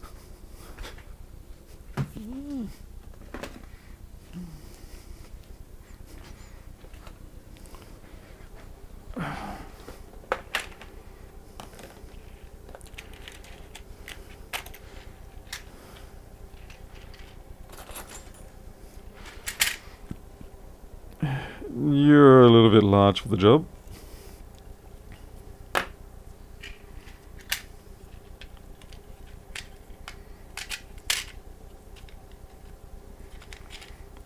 have a feeling even the smallest, which it looks like I've already broken in the past.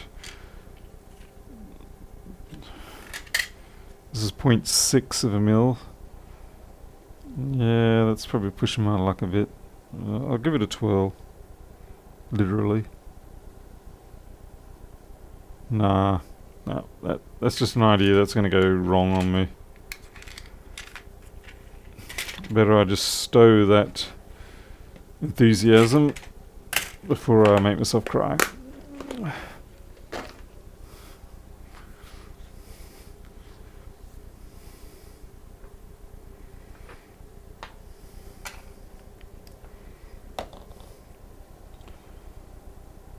I guess the problem I've got here is I want to clear out the corrosion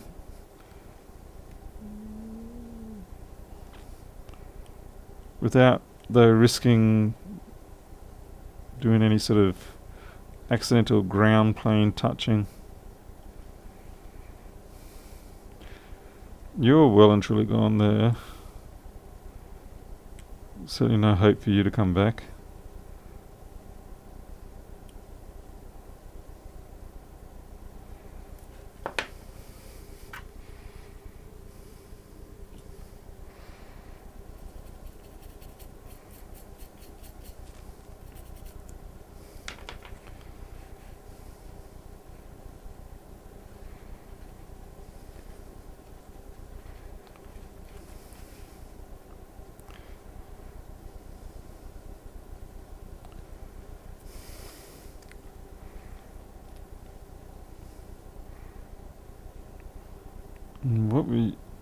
What are you? Hey, Sean. Okay. Right. You. Okay, you two are... Oh no. Alright, so this one looks like it could be a problem. This SMC CPU current monitor, current sense. That is probably the last... That little knob there of solder is probably the last bit I've got. Back in the days...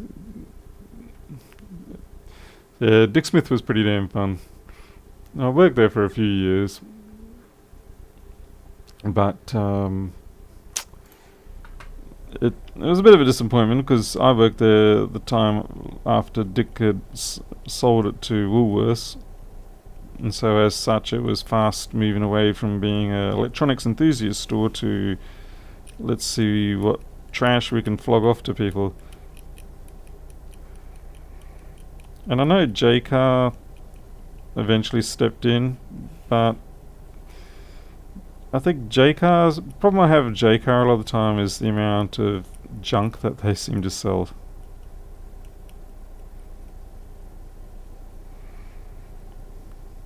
No, I'll probably get into trouble for that.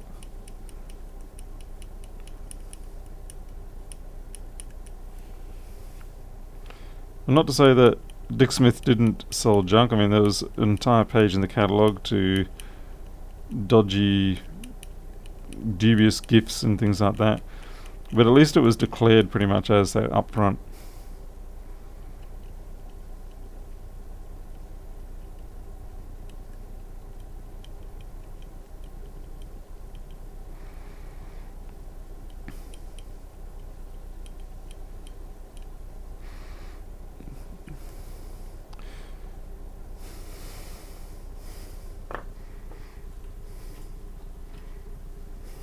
Yeah, and they're expensive, that's the other thing.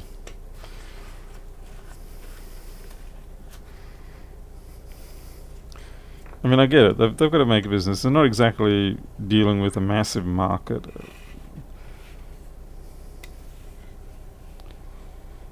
But they've always been that way. Which I think is why it took such a tremendous amount of time before anybody really... It was more a case of... J-Car probably only survived because Dick Smith went down the gurgler.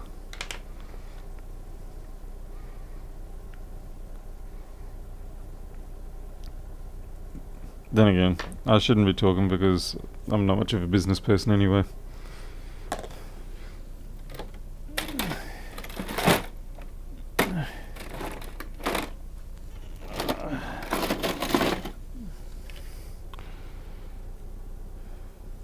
I'm just looking for a board to start drawing parts from. Okay, got ourselves a 165. Let's see if it's got intact SMC bits.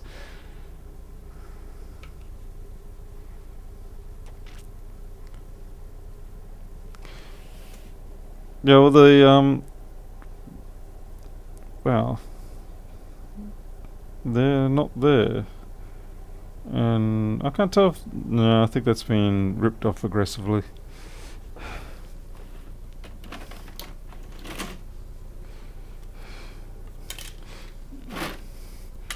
Come on, I've got a million 165s. Give me one that's actually got those parts on it. No, I'm pulling out nothing but 3437s right now, because that's the way the world works. 3437. Come on. Aha. Ah, damn it. Still no SMC on this one. Well, at least the parts are there, and it's a good looking set of parts.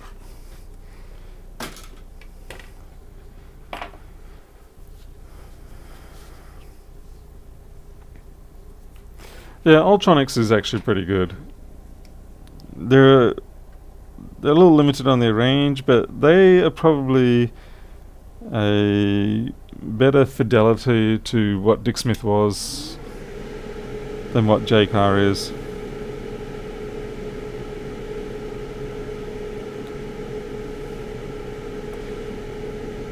Oh, that's interesting. That's a no stuff. That's got to be a no stuff.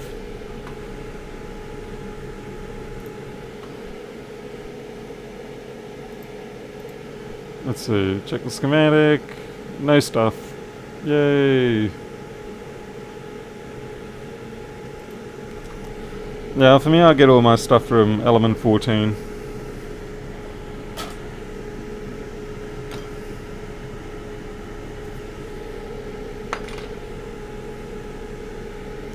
Occasionally I'll get stuff from RS, but for the most part element 14 or DigiKey. RS, I don't know, me and RS didn't seem to get along, whereas element 14, or at least back then as they were Farnell, we did get along, so I sort of stuck with them. I think the problem I had with RS was their packaging systems. Maybe it just reminded me too much of Radio Shack. Okay, so I need to get these fluffed up as much as I can, because that is my only veer point. Because the next stop is under the SMC, and like an idiot, I haven't put flux down.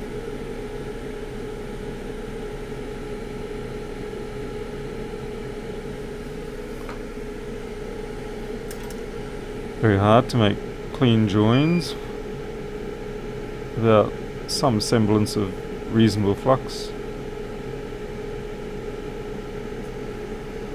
This is going to be extremely marginal, this joint, but it should be just enough. And I've got, that's almost like a micropole of flux.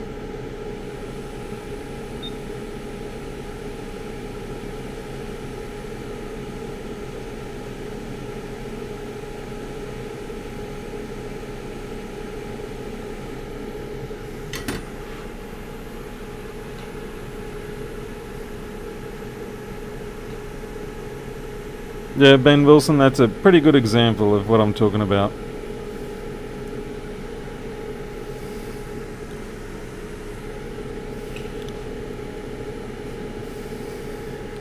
I get a bit aggro at companies that are not aware of their packaging. Kind of like HP when they'll send you a license for a server product packed in about 10 boxes. It's just ridiculous.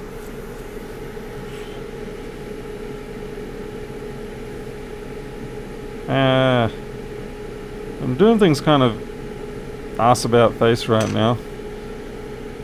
I was doing that when I was fencing today too. Like I wouldn't have the hole prepared, or I just wasn't thinking clearly.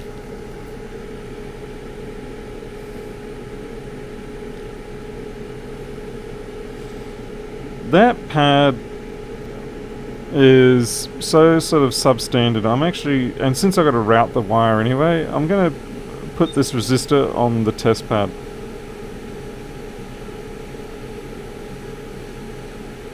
And try not tombstone it too much. There we go. There's no reason it has to be on that position there, because that's already gone. And I'd actually feel better for the fact that the resistor is not sitting over that hole.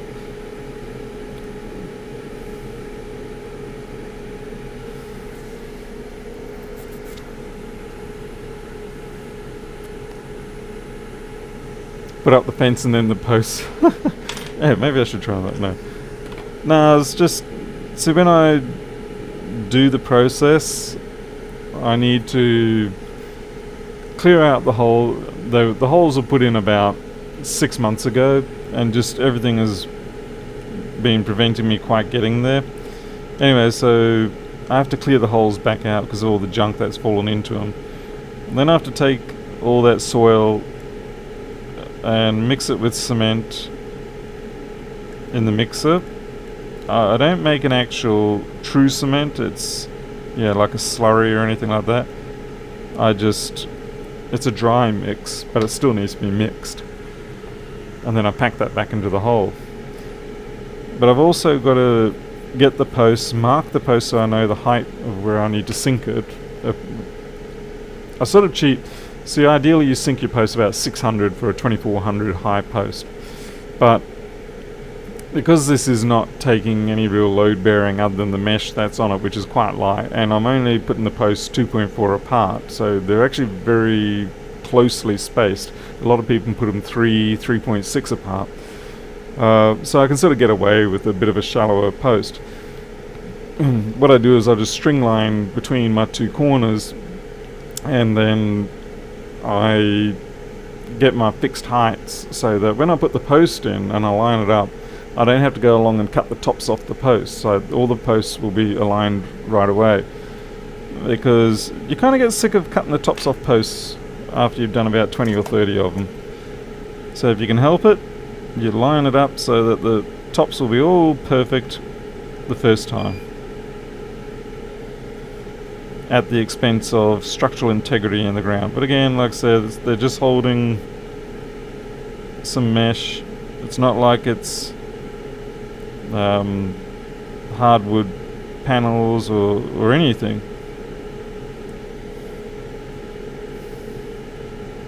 And like I said, with the 2.4 meter centers, it's not going anywhere in a hurry.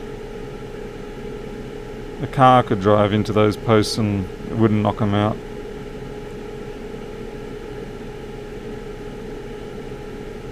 This is flippin' terrible soldering, Paul. Well done for showing everybody in the world.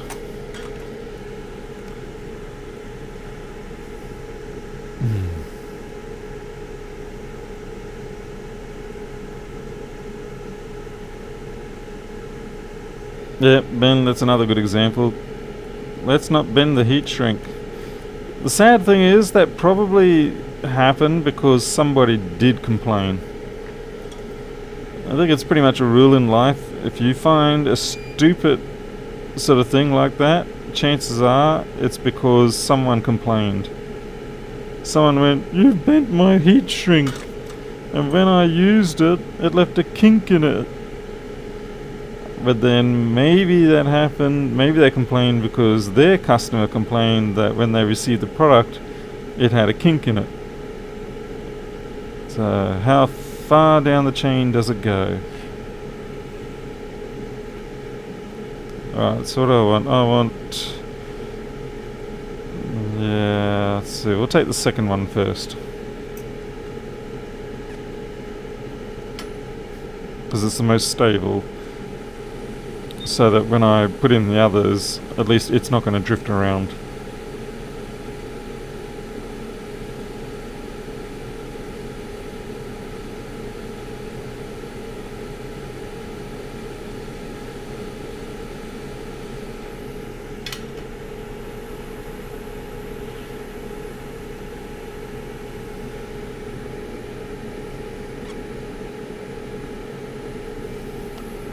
200 people. Is there 200 people here? I normally only get 60 or 70 at best. If there's 200 people, that's a new record for me. Do you have any pets? Oh my gosh, Travis. Yeah. Like someone doesn't know me for very long. That's okay. No harm in asking that. Yes, I've got numerous cats. Looking after numerous strays. Well, that's actually my wife looking after the numerous strays. I've got all the animals that wander in and out of my yard.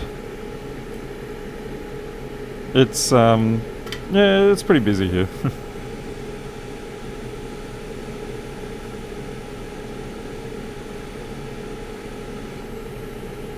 Alright, Paul's about to do the naughty here.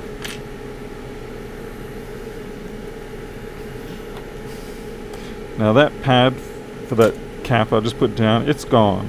But there was enough run on the trace leading up to it that I'm actually going to try and see if I can... Come on. Damn it. I don't think I scratched it back enough.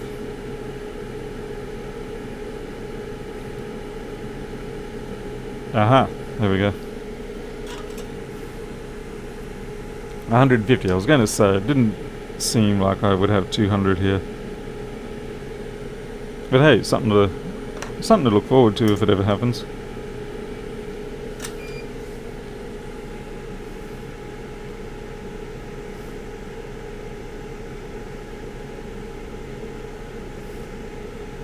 Crazy Cat Man. Yes, I most certainly am the Crazy Cat Man, and I make no apologies for that. I'm very comfortable with being that. I gotta say, that is the one thing that I enjoy about the internet, is the fact that you can find people, well, more that you get surprised at times at just how many people actually are very much like you, contrary to, how could you say, the anticipated social norms based on daily... Like if you go downtown, around here especially, and you start saying, hey, I like cats, especially in this town, you won't get the warmest reception. Especially if you're a bloke. So blokes don't like cats. But the thing is, we do. But I'd say a lot have been conditioned to not, because you don't like cats, mate, because that's a girly thing. You don't want to be a girl, do you? Which in itself carries a whole lot of other issues. You get my drift.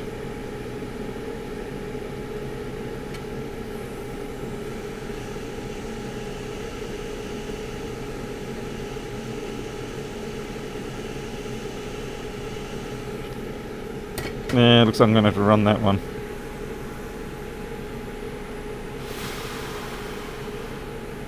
Don't let the sexy comments go to your head. Well, I missed them? Now I have to scroll back and find out there were comments, positive comments. Still don't understand why people did not like Paul in the past. Braham, you must be probably talking about a photo of me in the airport, I'd say.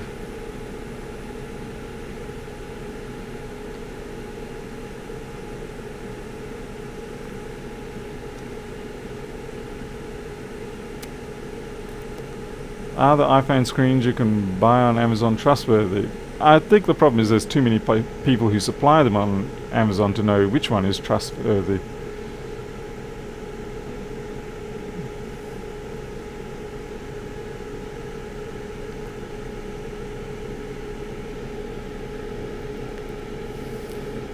I mean, by the way, I'm not... I've also had dogs as pets. I just find I get along, my personality and the demands of my work and whatnot work better with cats.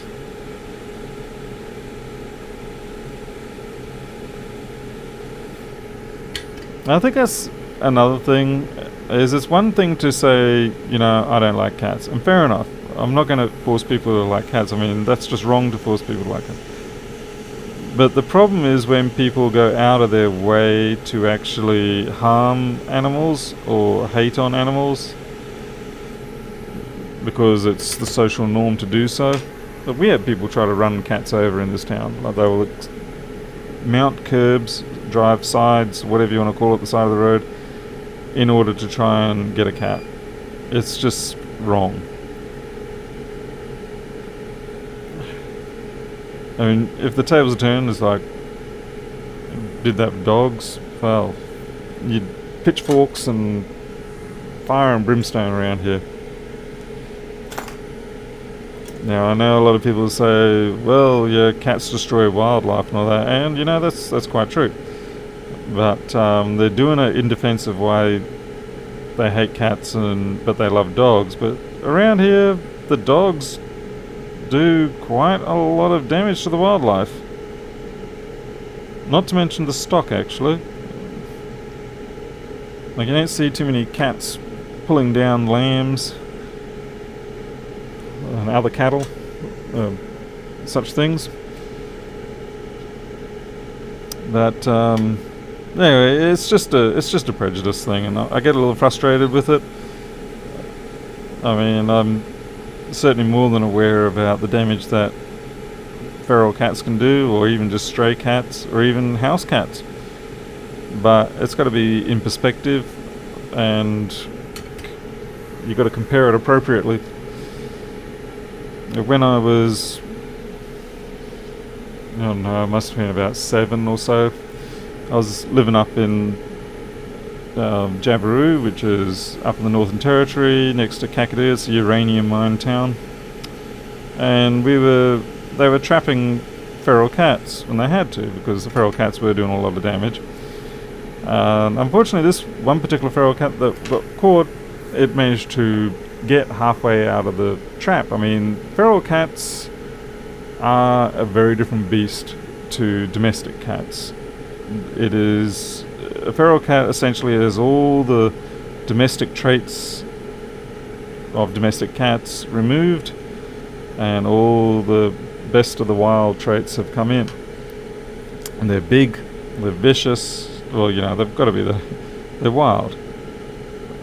Anyway, so this one got halfway out of its cage, and it was posing a considerable threat. And the poor guy, he basically had to clamp the cage down on it and effectively strangle it right there and then. And unfortunately, I was right there and witnessing the whole damn thing. So that was a bit of trauma for a 7-year-old, but at the same time, I understood that it was unfortunate, and I understood that the ranger didn't do it for malicious reasons. He would have much preferred to put it down a far quicker way. But yeah, it's just sometimes it goes that way, and it's unfortunate. But it's the reality of things.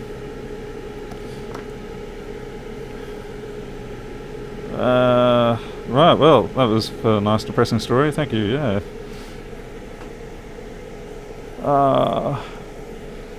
Let's see. Tonstar 147, welcome. 5 stray kitten in my backyard. Oh god, yeah. We had to deal with strays and kittens. It's very traumatic when they get to the point where they are pregnant. You know they're going to drop their kittens somewhere because you know that you're going to see them around. And they're cute as anything. And they, especially if they start trying to ingratiate themselves, that can really be a real heartbreaker. Zero effect. Funnily enough, their dogs are no longer there, so I don't know what happened to them, but they're not there. Most cats eat raw chicken. Funnily enough, cats will not probably attack a chook. Like if you,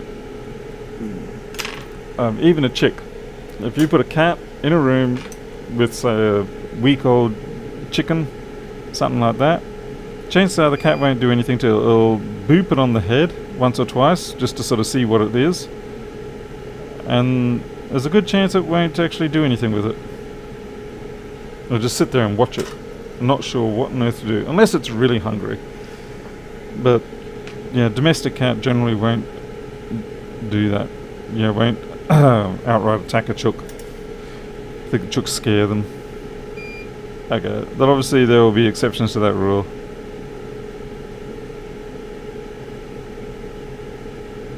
Oh, what a cluster mess. Wow.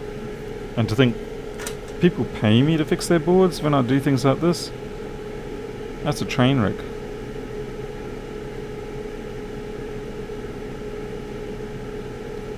And I've even gone and shorted it to that other...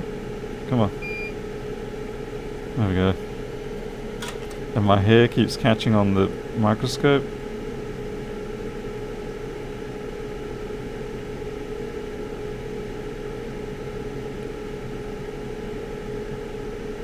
Okay. Hey, Alex Canty. And Stray's here. Hello, Stray.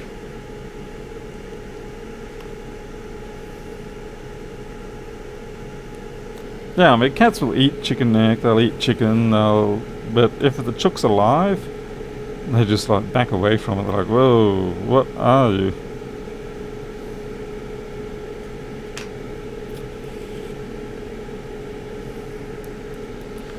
Man, I gotta do something with my hair. The top of my hair keeps catching on to the rubber of the eyepieces.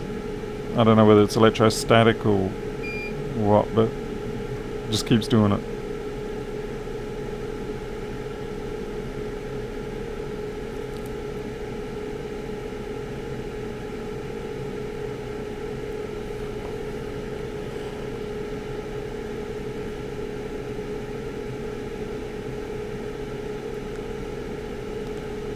Alright, it's not pretty, but it is functional, I hope. Now we also have to rebuild these, that there, and then that one there.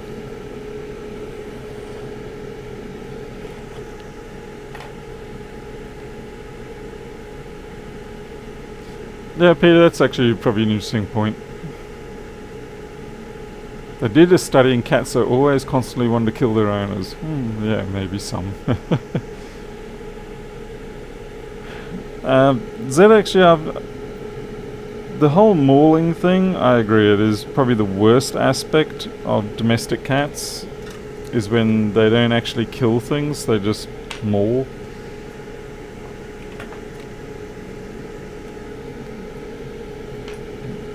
They can only, yeah, I get very, very mad when they do that. They will get rabbits, I've noticed that. So, they definitely keep the rabbit population around here under control. I think I'm going to need a little bit more trace exposure on this one.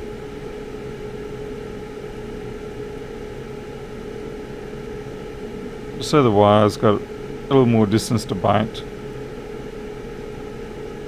This has taken a little longer than I thought,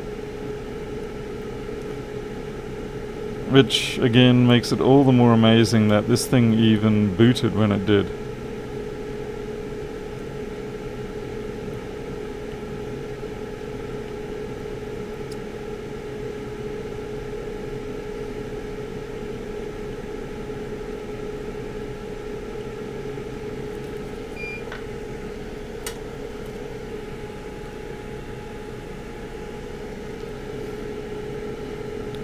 I agree with your principle there, so long as it works. Although I do like to try and get a bit of beauty into it if I can. There is a certain degree of satisfaction in having a visually pleasing fix.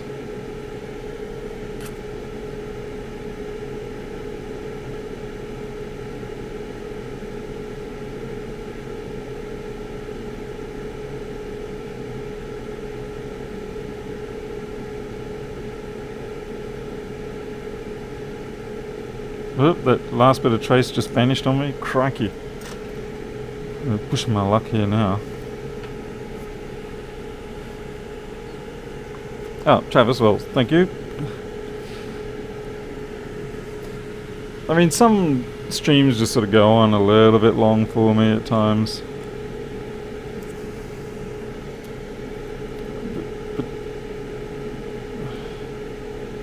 in terms of being an audience member.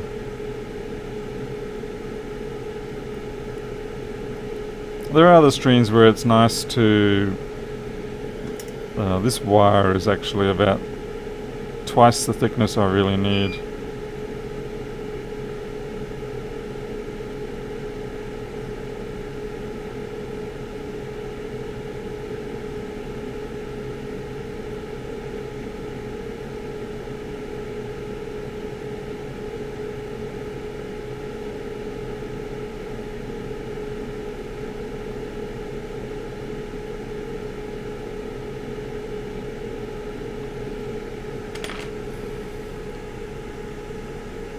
Photoshop or Max Factor? Neither. I don't have either. I use Inkscape, and if I really have to, I'll use GIMP. GIMP really isn't my thing.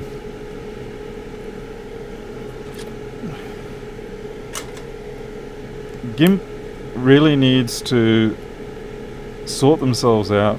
After 2 decades, come on guys. Give us a interface that works properly. A sane interface.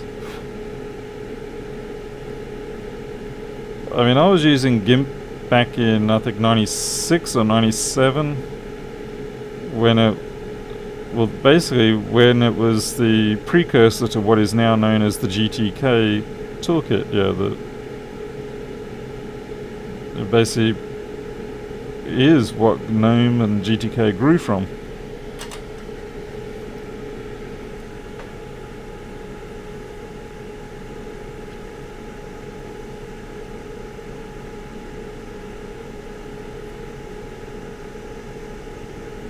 Yeah, humans are invasive. Let's face it, regardless of how long humans have been around, we pretty much are invasive wherever we are. I don't think there's... I mean, our presence ultimately, one way or another, has displaced something else.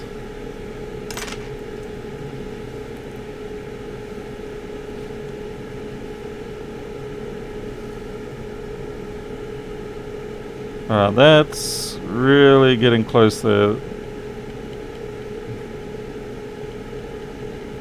We don't want to lose that pad.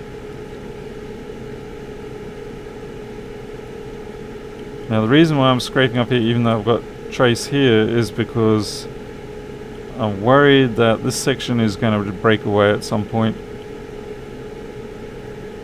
I feel like there's corrosion still up here. Okay, so we're clearing this.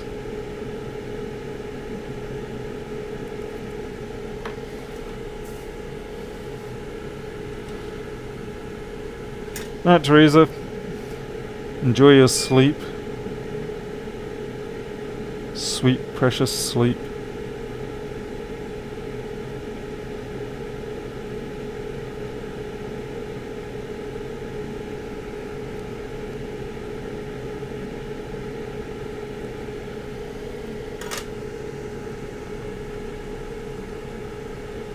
Here in Australia it's almost 11 o'clock. It's about 10 to 11, I think.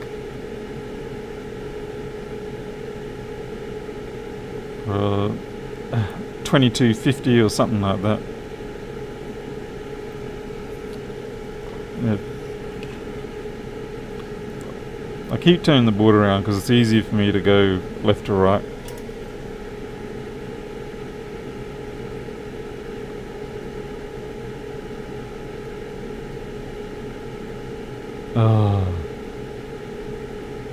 What's going on here? My tweezers are bumping into the microscope head.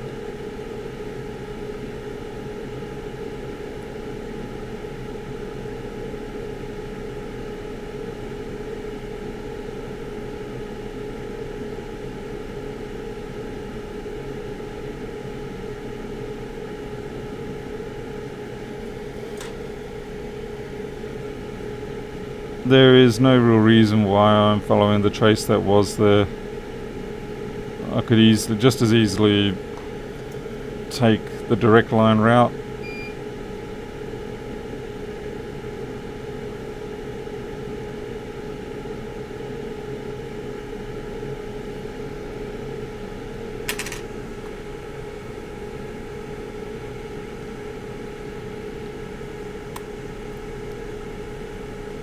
Hey, Scott Stanley.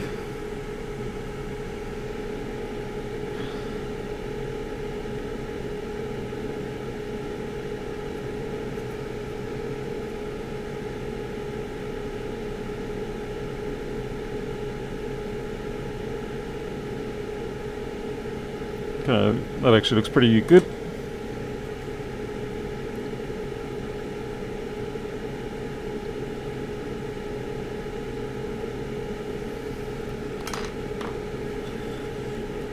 So we're partially through the process.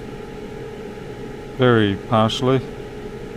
Now I've still got to run 3V42 from this here. Well, rather to that. Now that's going to have to come from up here. And I'll have to do that using an insulated wire because I'm going across exposed solder.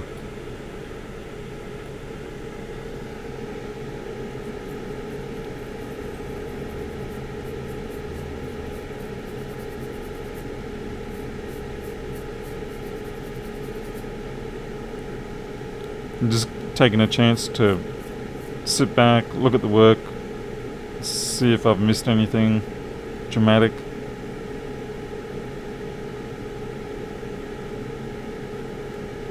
I just realised what I can do with this one here is I can actually turn it up so it's over here, and then we can just go around onto our 3G42 rather than trying to route up and over like that.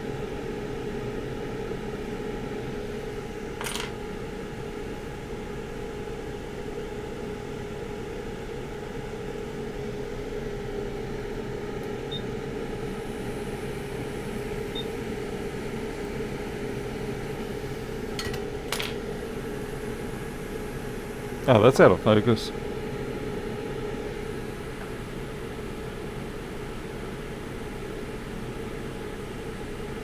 It seems like I've got a left to right focus issue here. My camera must be tilted, something like that. So I do apologise.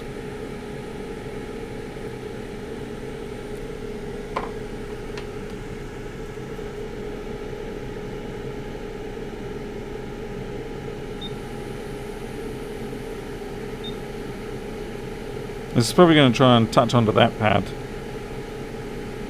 But we will try and dissuade it from doing so. There we go. Marvellous. Marvellous.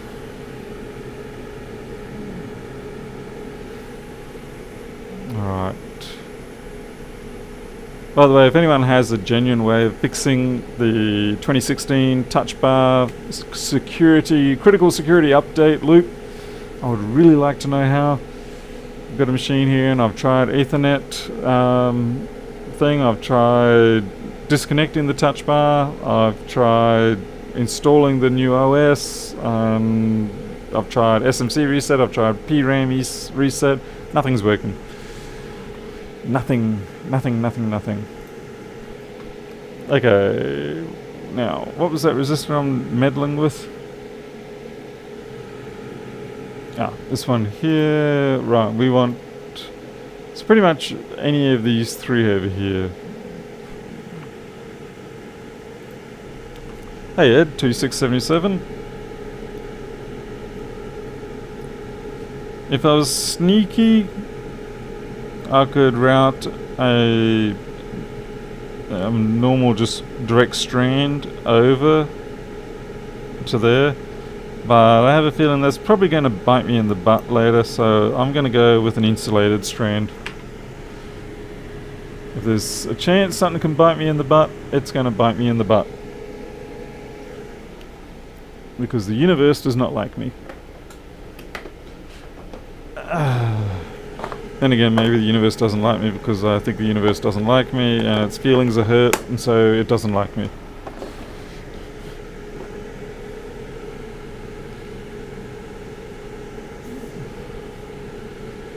I think Lewis has explained it on his stream. Well, I asked Lewis and he didn't have any great answers for me. So I promptly banned Lewis from anything that I'm involved with, because he was completely useless, obviously.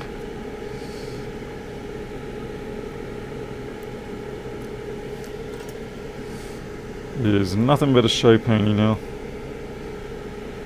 Dancing for his subscribers.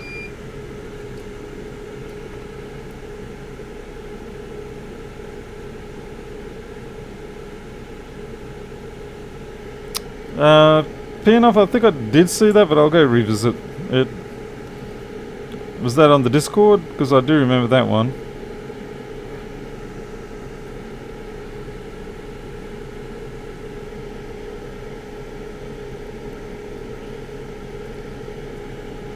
The thing is with this stream is that this is basically another janitor stream. And I've got nothing against janitor streams, but essentially that is all it is.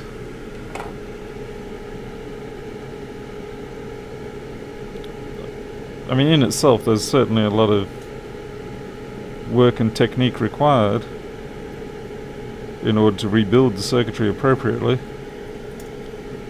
But fundamentally you're not really doing any diagnostic work as such. Like there's no how could you say,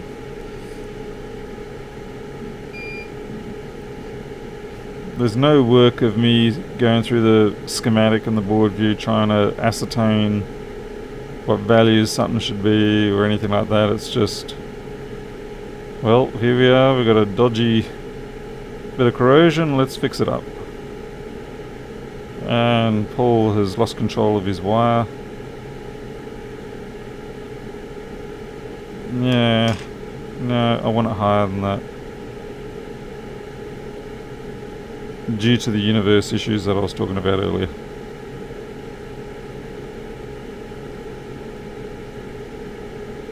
There we go.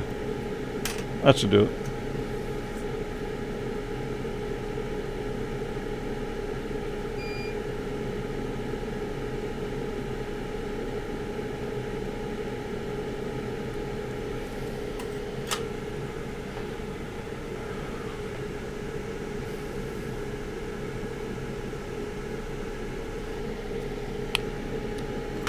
Yeah, I think definitely what's changed is, yeah, Lewis is happier in life, so, which is good. His new girlfriend does appear to understand his kind of insanity.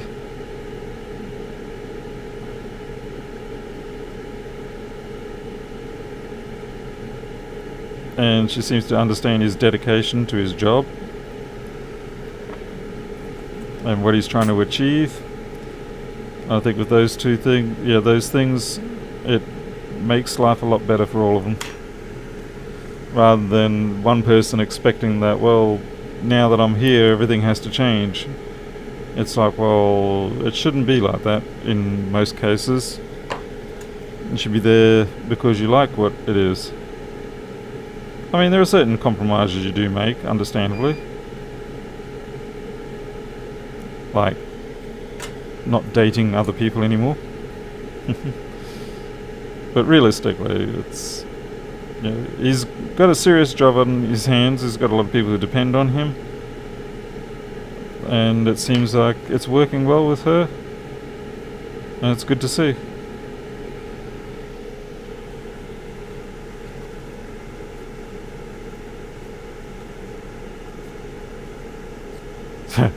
Okay, ZX, I'll leave you to put me down.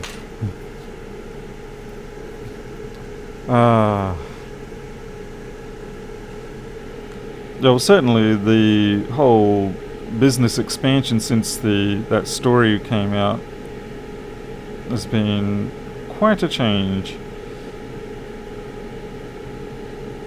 Okay, so as far as I can tell...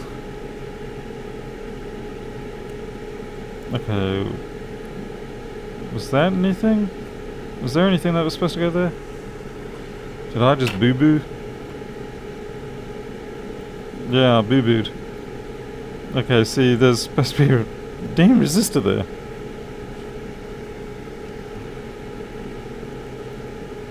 Whoops.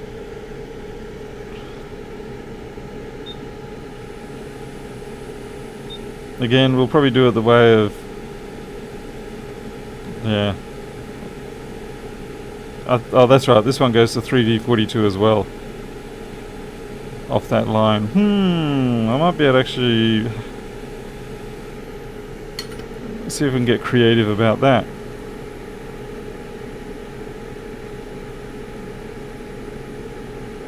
Damn it. Painted myself into a slight corner here.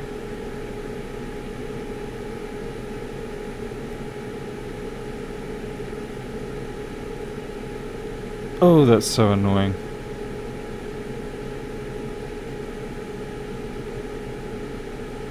Just after I put that wire down too. Typical.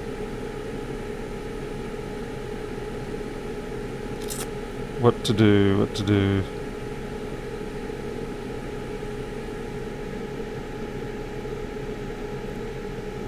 I mean, there's nothing specifically inherently wrong with what I've done. It's just I was, in terms of minimization of wires run and optical beauty, I've kind of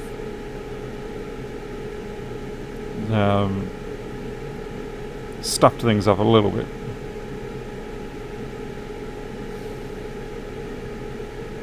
And I'm just trying to come up with the best way to make it look pretty.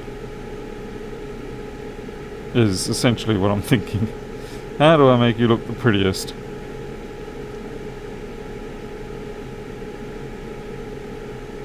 Maybe if I just put it in its proper place and then just take the hit and make it still work. So its proper place is just down here. And I don't really want to put it on this side. So, no, I don't really want to run it over a trace. So I guess I will just put it where it's meant to be. Or at least close to, how about like that? Yeah.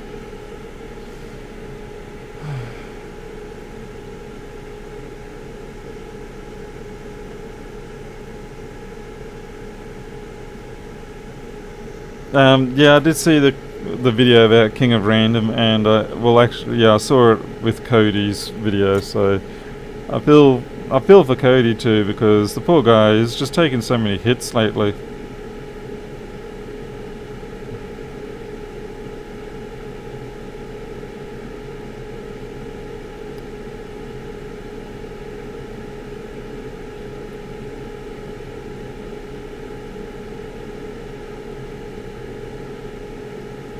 Alright, that'll work.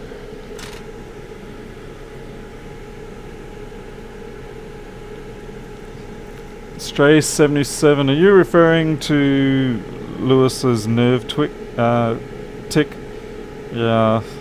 it'd be nice if that could go, but I don't think it's going to, because yeah, if you know anything about the condition, unfortunately there's not really a lot you can do. Referring to his actual specific, the one that Lewis is dealing with. Which is why knowing what he's dealing with just makes me appreciate him even more.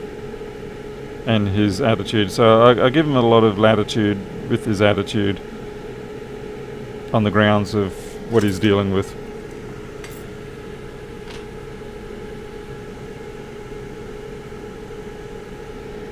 No, unfortunately, Sonia, it's not strain relief. I wish it was, but it's not.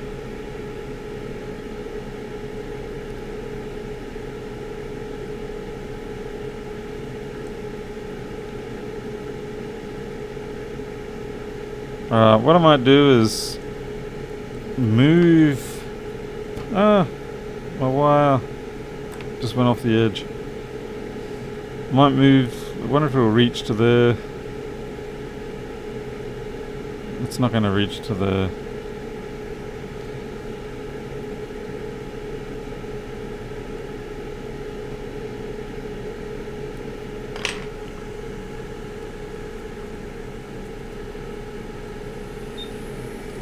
Stray 77, yeah, if you go back over a few of his, a fair while ago, it is a neurological situation.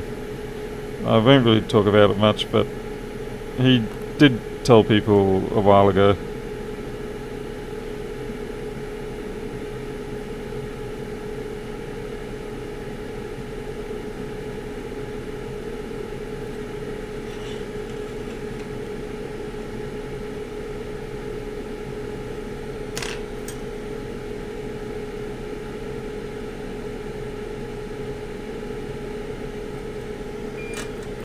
And I gotta say, it actually hit me pretty hard when I found out.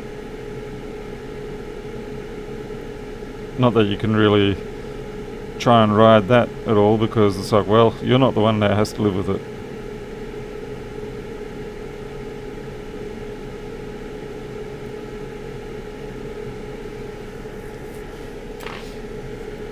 Okay, I need to cut this so I can move it around.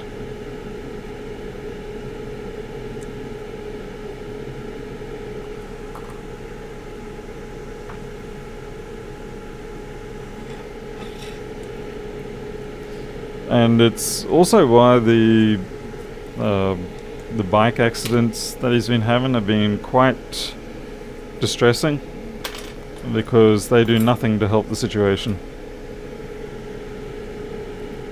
But he still perseveres, and definitely got to give him props for that.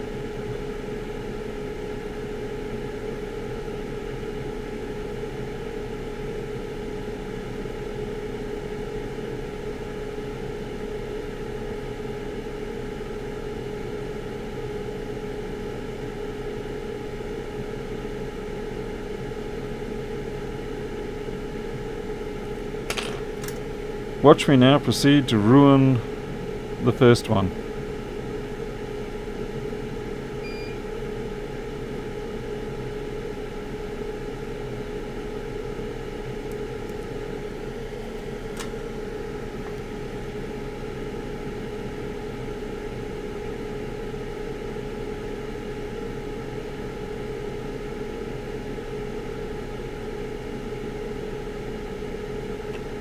Okay.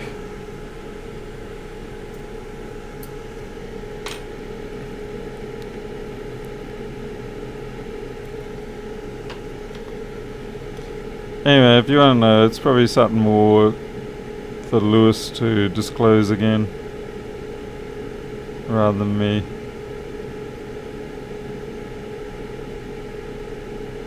I guess what I'm saying is, give the guy a bit of latitude. He deserves it.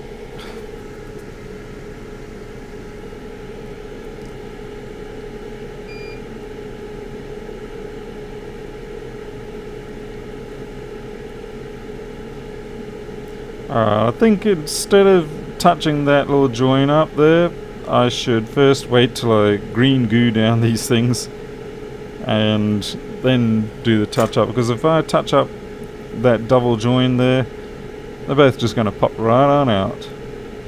Alright, we're still way down on our progress.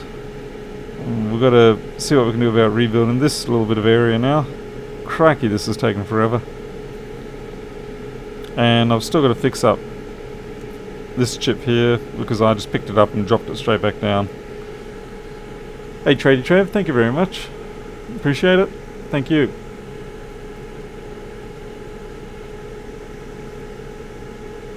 What's the worst experience you ever had working at Dick Smith? Being told that I'll be fired if I didn't wear my hearing aids. And I totally respect that.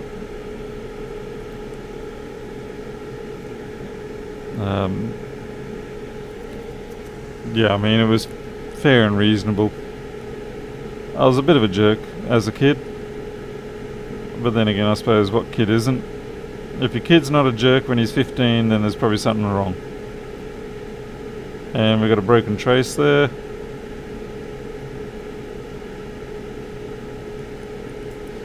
Probably 3D42 destination trace too. But that missing spot there is probably 3D42. Let's go and have a look.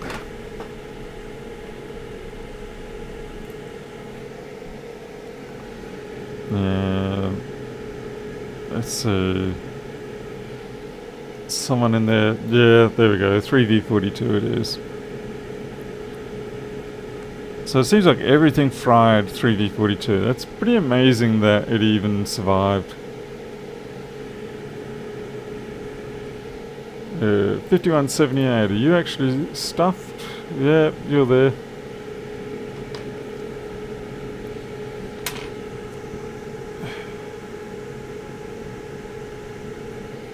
No, it's because I just found it. It's the trouble with hearing aids in many cases, or at least back then. I mean, we're talking the 80s here. Is that there was very little discrimination between local noise and background noise, things like that. So, as you can imagine, in a store like Dick Smith Electronics, there is an absolute crap ton of noise from customers, traffic, people, just everything. And I found it just simply too overwhelming to where the hearing aids, I had to take them off so that I had half a chance at least of talking with customers and trying to con them out of their hard-earned money, buying things like radar detectors, which probably were already out of date by the time they bought them, but hey, who cares? They thought they were not going to get tickets. That's not my problem if they did. If they get tickets, it was probably because they were holding it wrong.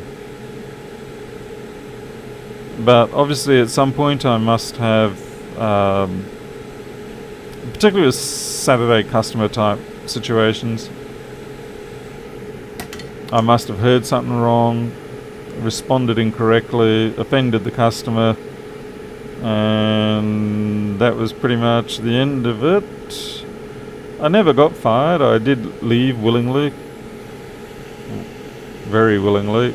It was certainly not the job I anticipated, but it was a job, and it helped partially fund my first motorbike when I turned 17. But I will say I was very glad to hand in or just tell the boss I'm not working here anymore. Then again, the boss was probably pretty happy about that. But to be fair, they did call me up a couple of years later and say, can you come in and work for us? We've got a staff shortage. And I was like, yeah.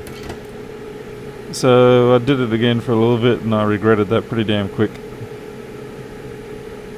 Okay, what have we got? 2-2, nothing. Yeah, 2-2. Okay, that's good. So this one here doesn't... Oh, where do you go to? You're etched out. No, you're definitely etched out. Yeah, you're 3v42 and... Yeah, they're both 3v42.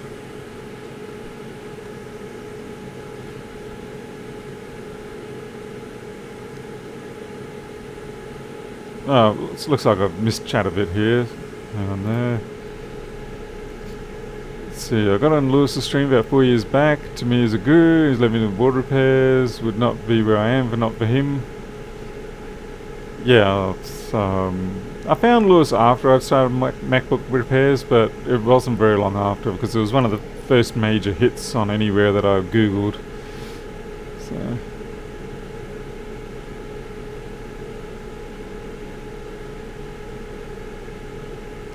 Do plasma televisions cause a lot of problems for hearing aids? I don't know, actually. Mike C, thank you. You're welcome.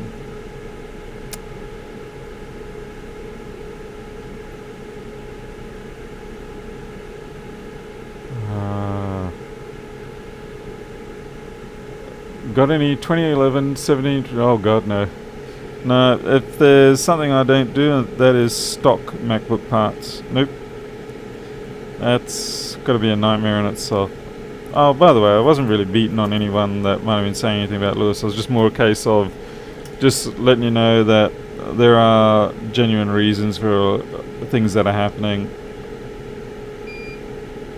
and not really my place to talk about them, other than to say that there are reasons. Of course, Lewis might just respond in stream and say, what the hell are you talking about, Paul, you idiot? In which case I'll be like, oops.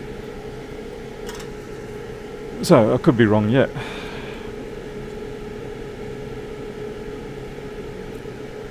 As much as he yells at me like I'm his beaten husband, we don't really get to talk that much at all. I don't have his phone number, I don't have any priority contact with him. 90% of the time, if I'm contacting him, it's through his staff. And the rare time that I did, funnily enough, call up the store, I didn't even realise that I had Lewis on the phone. And so he must have thought I was a complete idiot. But because I couldn't understand the voice very well, I was just like, oh, just tell Lewis this and this and this. So he's probably thinking, oh my god, Paul's this weird third person talker type person. But it was just a case of I didn't realise it was Lewis I was talking to. I actually thought it was Steve.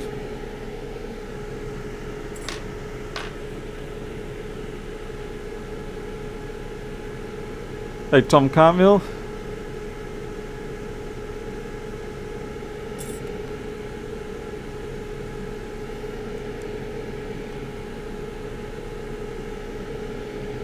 Yes, the Dick Smith Electronics books and Talking Electronics books, that is pretty much where I started with the Funway 1, 2, 3 series and the kits.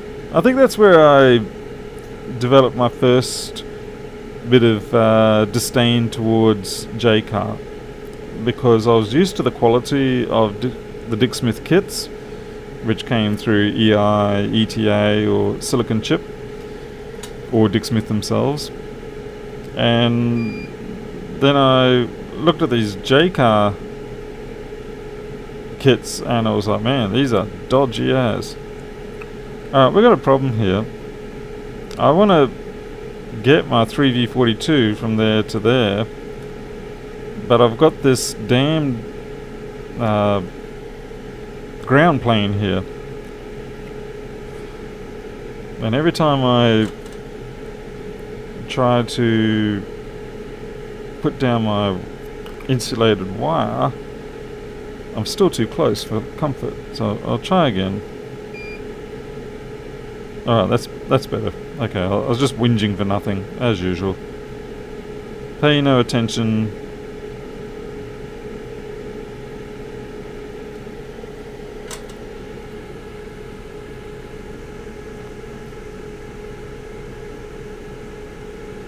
That wire to the right from the cap of the double joint looks a bit closer, shouldn't? Yeah. I will get to that sort of thing in the cleanup phase, because right now, because there's going to be more hot air, more reworking, things like that, any sort of precision placements I make are just going to get blown away anyway. So I'll save the precision placements until I can put the green goo down and bond it properly.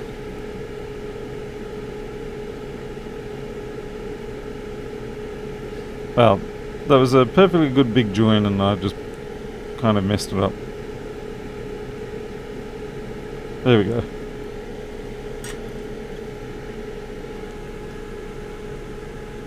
Is hi in here?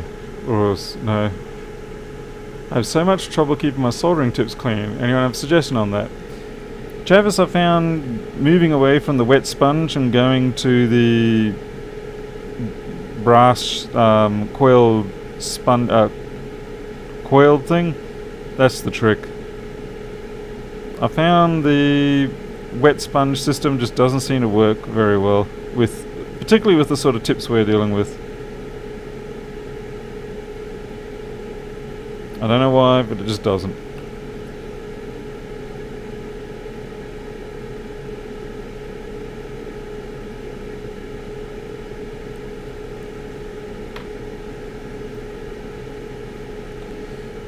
Alright, let's do some testing to make sure we don't have any islands.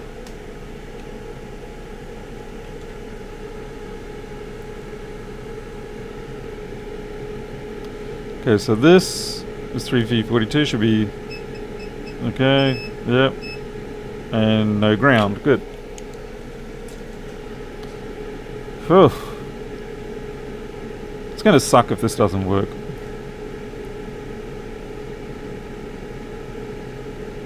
it's sad that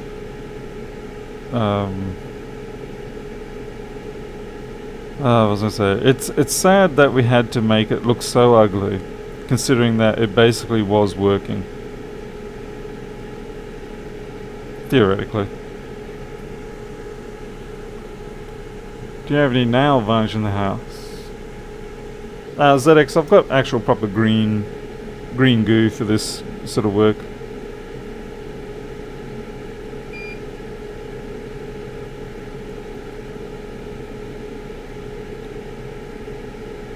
Alright, that's the one that's just the mere trace of a stump. Okay. Now I have to pin down this stuff here and here before I can consider working on that. I should have done that first and got it all set up. Oh well. Okay, at least that cleaned up nice.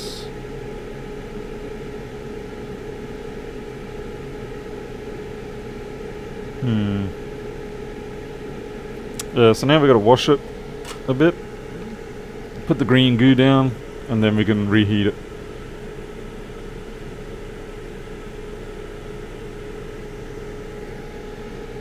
Certainly having a good quality iron helps a lot too. Like, I had some good irons, like, but I gotta say, when you switch over to the self-heating cartridge type irons, like the T12, T15 tips that Hakko uses, it is a world of difference for this sort of work.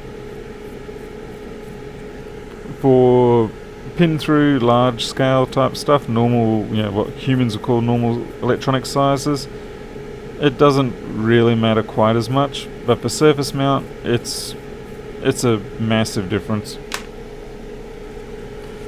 Because usually what will happen with the non-cartridge to the traditional type solder tip is you just don't get the heat down onto the very end of the tip. It just doesn't get there. Okay, that's right, we've got the flippin' one there.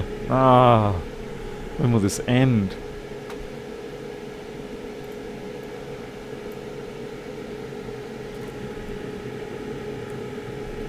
Right, so I have to get from there to there.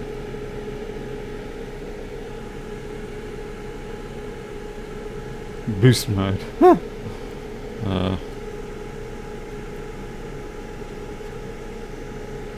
Yeah, hot glue works so long as you're after you've done your reworking. Oops. Oh, this is fun. I've got to try and scratch this trace without scratching my existing repairs. Crikey, this has taken a long time. This is one of those trick jobs where you open it up and you think, hey, it's a simple problem, it's just corrosion down by the SMC, I'll clean that up and it'll be all good. But you get tricked because 3 hours later you're still cleaning up the corrosion effects, and you probably could have just bought a replacement board for less than what the labour cost you.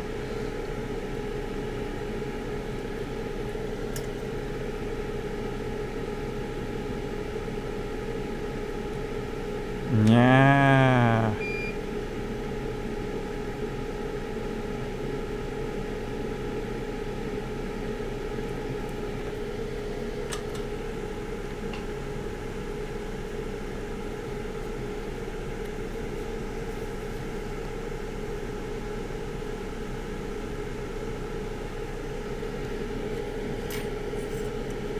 Well, what don't you want to end for a while?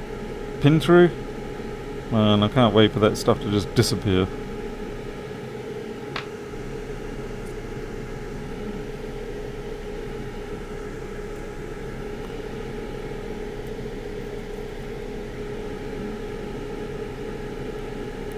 I mean, certainly from a human accessibility perspective, pin through is obviously a big win. But that's about all it's got going for it these days. Well, and wattage capability.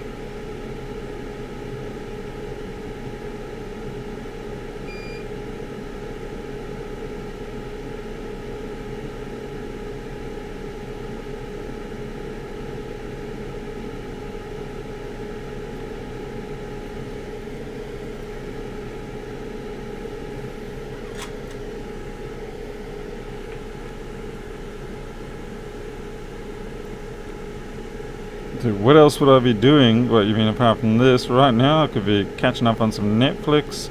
I might actually even try... You know what I really would like to do? So I would like to be able to go down to Townsville with my wife, sit down on the Strand beach, and enjoy the midnight air. I have not done that for probably 16, 17 years now. And it is just such a nice thing to do in Townsville. To just sit there and not short that wire.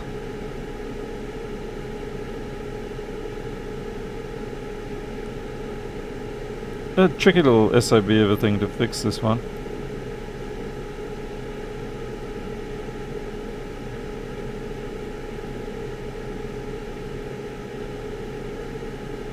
I'm actually having to come up the top here, because if I try to go either side I run into exposed area.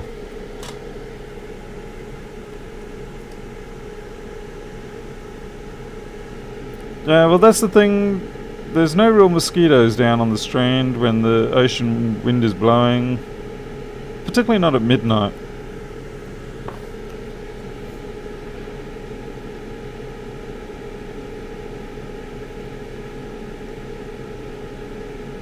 It's definitely a very nice place to be.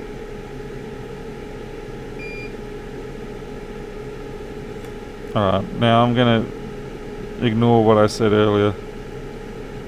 There we go. I know. I said I'd wait till I green gooped it, but yeah, I fixed that up.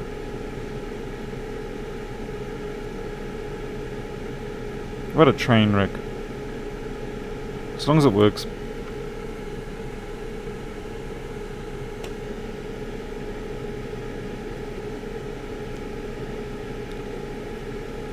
This here is bothering me.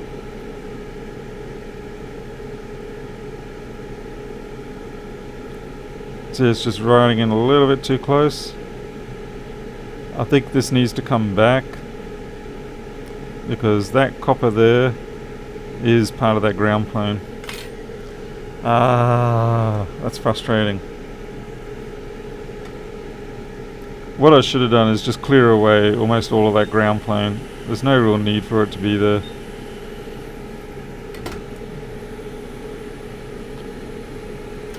Let's see if I can just push this back. It's kind of like pushing a truck back.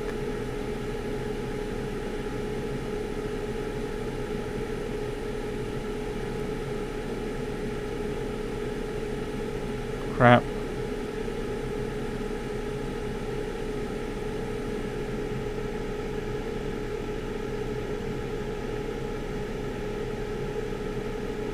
What?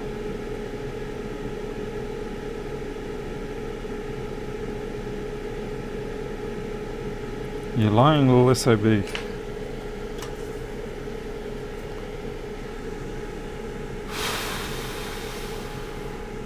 Isn't Townsville the Powerpuff Girls? Yes, it is. And crazy, evil... I don't know, is he a monkey or a chimp or a baboon? I don't know.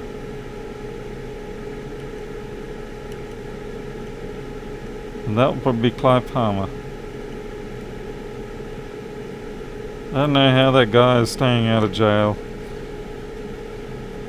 I'll give him props for being able to manipulate the system, that's for sure.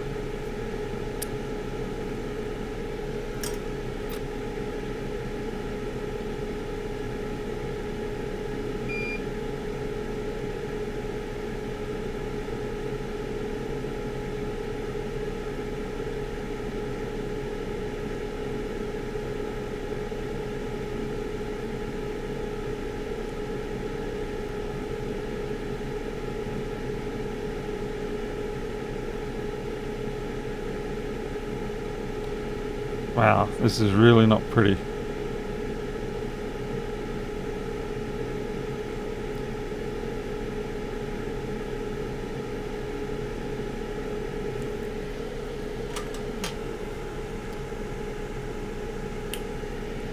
Yeah, I do have the UV cure. I'm just not quite yet ready to put it down.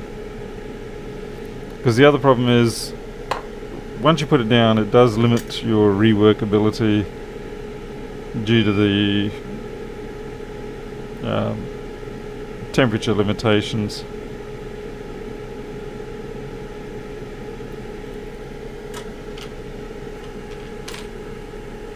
Ah, ZX.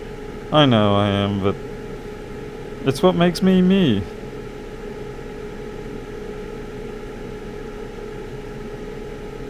Got it. Take that.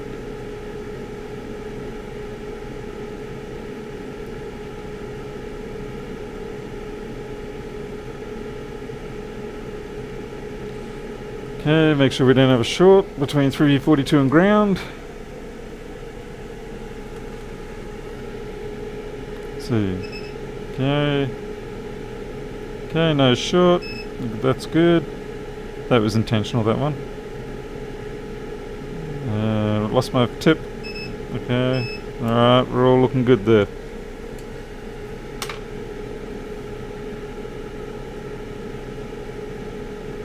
Those resistors look like they just need a bit of a touch up. I don't think nothing really dramatic has happened there. It's just a bit of oxidization of the lead solder alloy. As soon as we hit them with the solder, they should gloss up very nicely. You watch. They're not going to now. Just to spite me.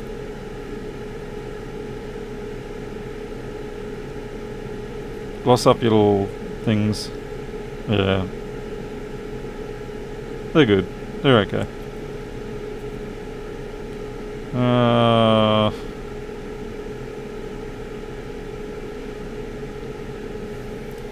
Is that a wire? Or a hair? It's a hair. Alright, now we're gonna green goop what we can. And then we'll work on that chip. But first I have to touch things that I shouldn't, but my OCD says I must. And this will shorten ZX's life.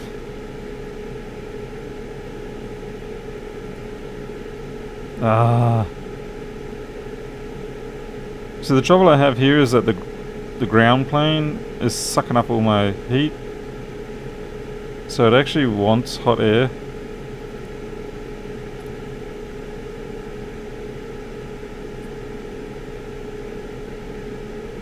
Yeah, see, that was a weak point there anyway. But there is a trick I can use to make this work.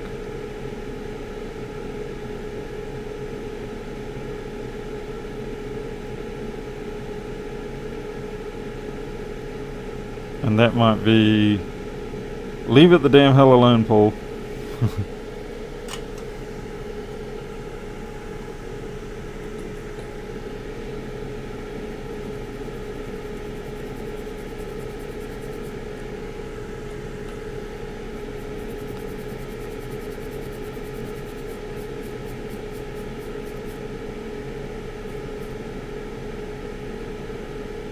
There are some joins that I'm not happy with there, but I'm just gonna have to leave it alone. Now the reason why I'm moving this up is because when I rework this, I don't want that too close overall. But I gotta also not run into the bottom end of this.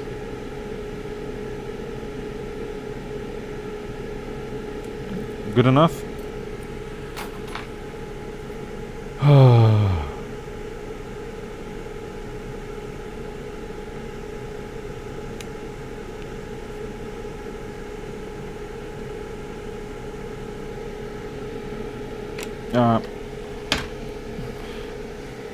Thank you, automatic scene switcher. Made by yours truly.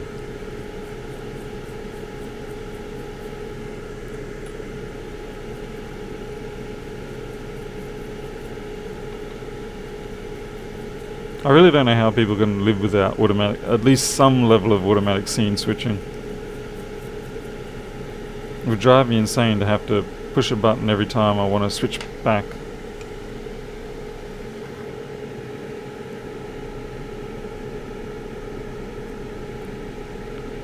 You guys reckon that's ready to green goop? Well, honestly, too bad either way. It's getting green gooped.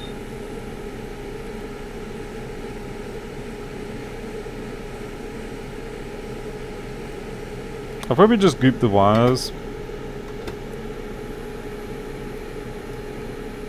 because there's some god-awful work in there. I mean, just god-awful. I am so glad I am not doing this for a commercial job, because if I was, I would probably fire myself. Yuck.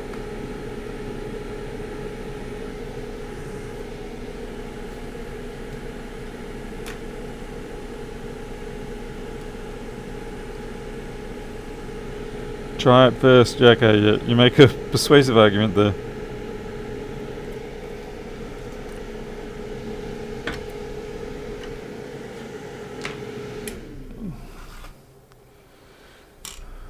That was a fair and decent thing to suggest.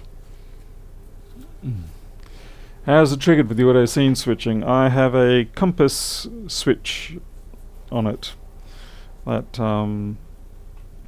when the microscope head rotates outside of a certain quadrant that I've chosen, it switches back and forth between two scenes. Okay, Paul is now looking for his test chassis.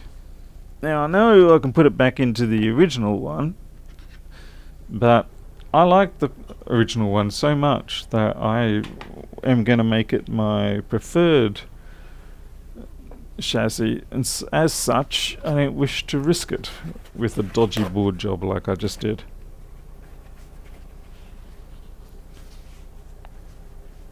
Ah, there. Thank you. This is what I get for listening to people. Of course, I've got to fix the chip. That's why I was going to pin down the wires. Damn you people in chat, why do I even listen to you? You all distract me from what I know to be good and true. Next task in life, finding the green goop. Objective achieved.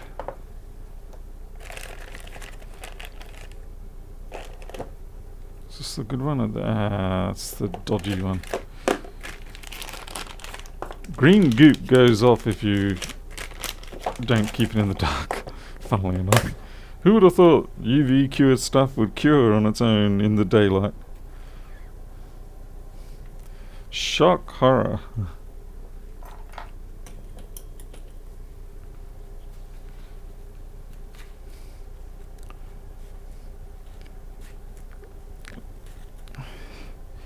I mean, yeah, if I compare myself to other jobs, then maybe it's not so bad. But the thing is, the standard I'm fighting for is my own.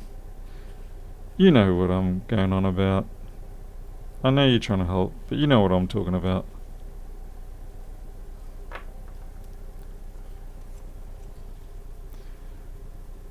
Is this actually working? It certainly was. Alright. I don't know how the residual alcohol flux is going to change things here, but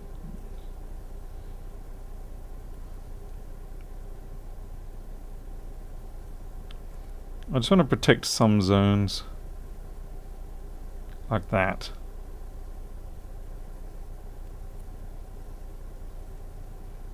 And certainly lift this up slightly.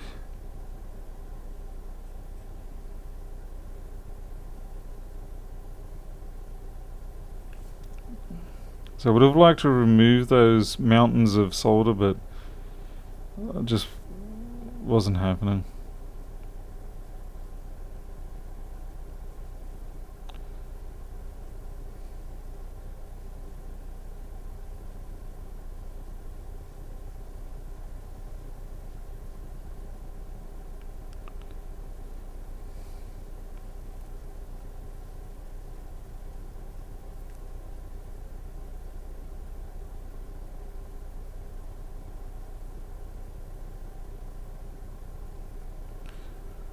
Right, that'll probably about do it.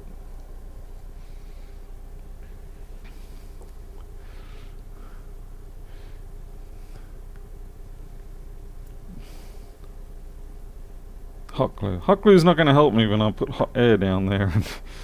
It's just going to turn into a nice puddle of very viscous, interrupting, melting, somewhat burning, fume emanating frustration. Did that adequately describe it? Alright. Okay.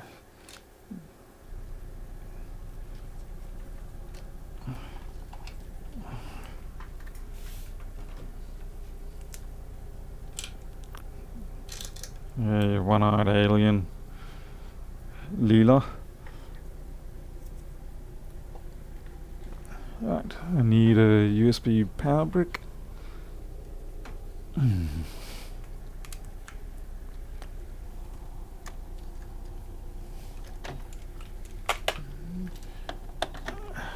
Let's all go blind from the freaking UV light. Alright.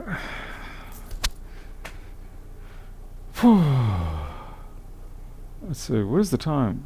11:45. Crack, I haven't even gotten to the main machine that was the original purpose of this stream. Then again, if the person didn't make it, then maybe it's not so bad. Change gloves, these have definitely used these too much now. Check my stream. You have been paid $30 into your account. Wow, whoopee. You've been paid $100. Yay. Nope, person didn't turn up. Paul is not rich today. Oh well, maybe tomorrow. Maybe if I start actually selling the things that I fix rather than hoarding them like a hoarder. Let's see. Where did you get the UV light and coating? I got the UV light off eBay, and it was dodgy when I bought it, to the point where I actually had to pull apart the complete head and resolder everything, because it worked for about 3 seconds and then died. As for the coating, again, you get that eBay. Yeah, it's pretty common. Pretty much everybody carries it now. You can get different colors too. Green is just traditional. I'm trying not to look into the UV light because it's not good for you.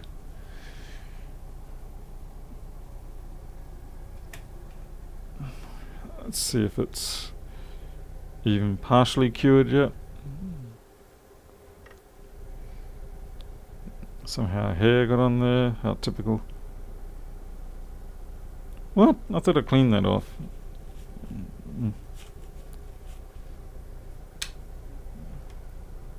Right, let's try again. It's a little soggy still there and there. You really do have to do this stuff thin. If you make mountains of it like that, it does take a while to cure up. We'll focus the light onto there for another couple of... will not... oh, it's not going to hurt you guys. It will hurt if I look into the microscope.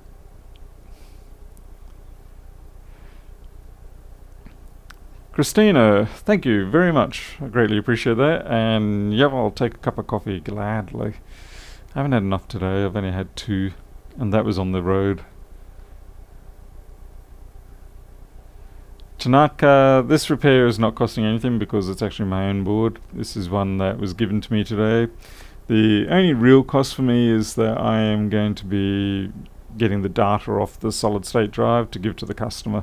That was the agreement we came to. They've already bought themselves a replacement machine, and so it was just through the definite generosity on their behalf to give me the machine and say, look, you know, if you can get the data off, we'd greatly appreciate it. If you can't, it's okay. We can't do anything with this machine, so it's yours anyway.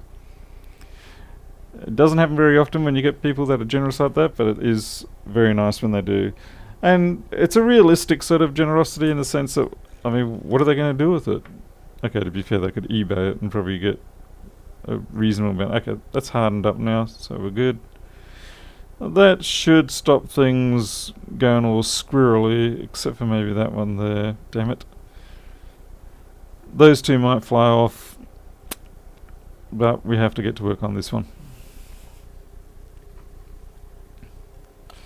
And I'm not wearing gloves.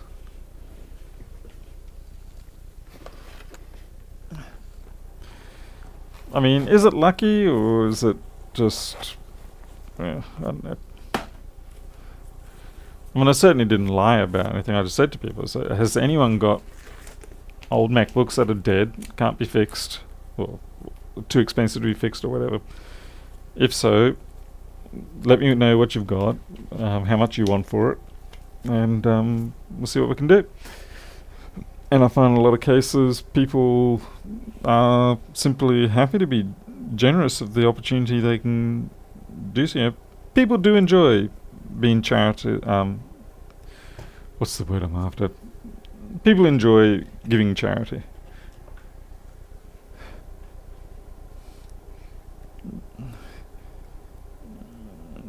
And it's nice when they... Oh man, I can't get a focus on this because my damn eyes. Wow, that really is out. Except now, stuff it. Let's leave the paper towel there. It's nice because I see a lot of machines that go to complete waste, all because someone's decided that they can actually resell it, maybe on eBay or something. They can make money from it. So, oh man, everything's reflowing.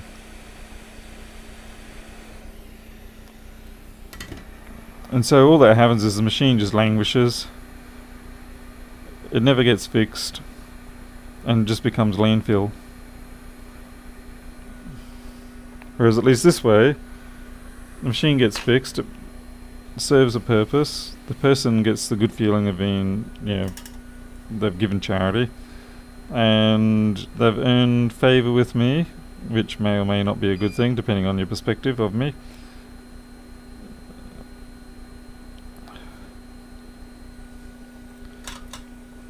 And in this case, like I said, yeah, I'm going to give a data recovery off that drive. And under normal circumstances, that would be certainly more than $100. What? Someone's messaging me? Just my schedule's telling me you have medical insurance coming out of your bank account tomorrow. So yay! And it should also be saying, Paul, you're useless at soldering right now.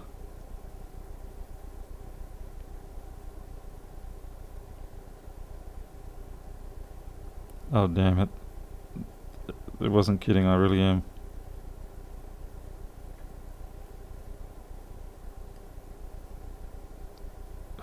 Sometimes you get a real bad case of the dumbs, and I've got that right now.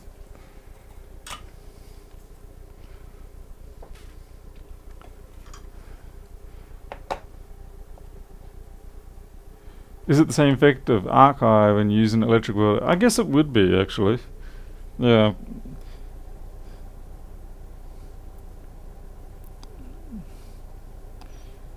Certainly, if you've got a strong UV light curing something on the board, and you look under the microscope with it, then the magnification applies to the intensity of the light, although there is a considerable amount of light lost due to the fact that you are magnifying. But I would certainly not like to be the test subject for this. I mean, welders burn, eye burn, all that is certainly not very pleasant at all. Yeah. Okay, let's pull that part from something else. Okay, Coburn. Thank you. Do we still have that part? The part's safe. Good.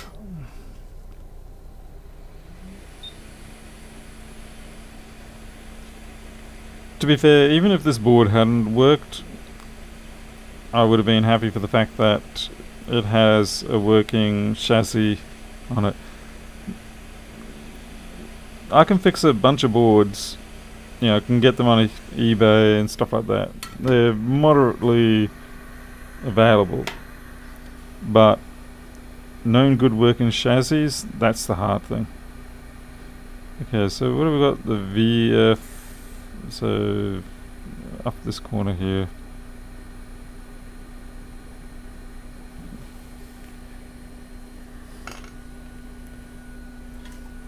Replace this with leaded solder. Now watch me botch this nicely. Actually, what I'll do is I'll put the solder on the tip first, because if the moment I grab this, touch this chip with the solder ring iron, it will just want to lift with it.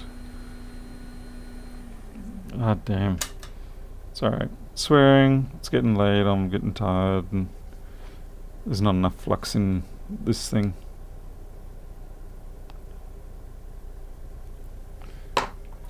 I even turned the temperature of the soldering iron down. I don't know whether there's a problem with the flux or what, but it just flies off the part too easily. Okay.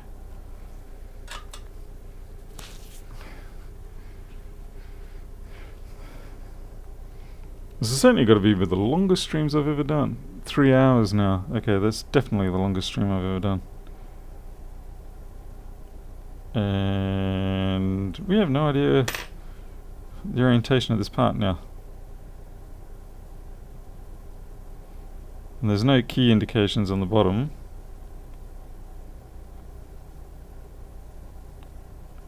Just have to squirt it.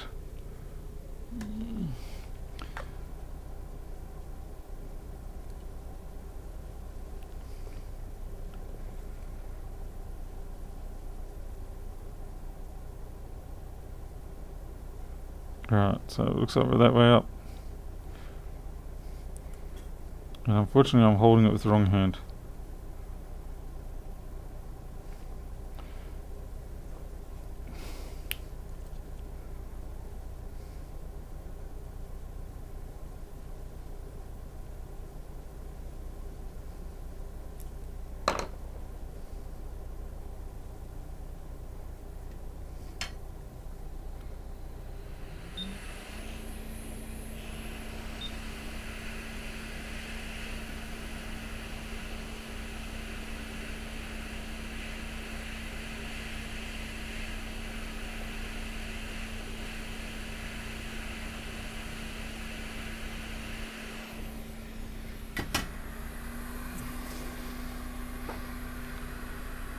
Longest stream is 7 hours. Woo.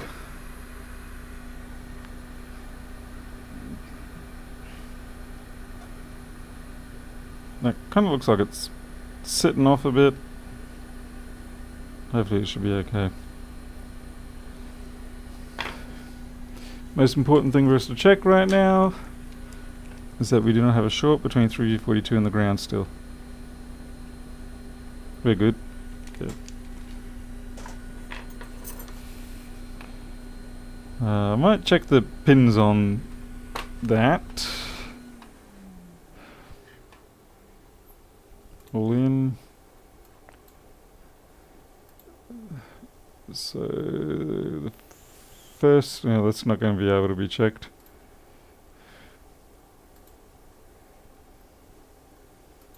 You're non-connected.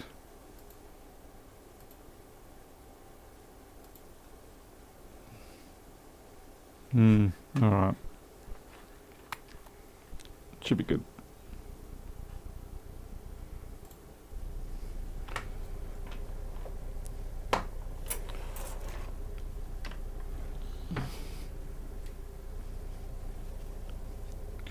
So for our first test, we're just going to get the fan up and running on it, the daughter board. Daughter board? What am I talking about? DCM board.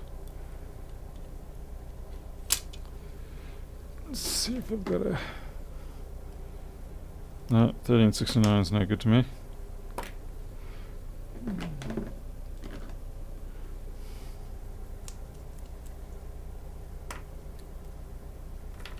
This one should work.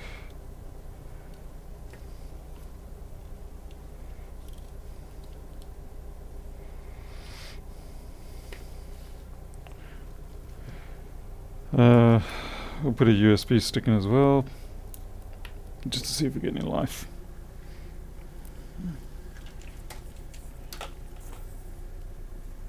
Damn it, I did pull out the wrong one.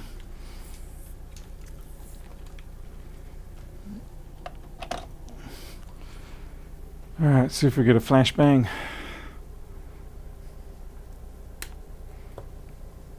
Okay, well, still got a fan spin. This is a 165, so it won't do the stop start like the 3437 does.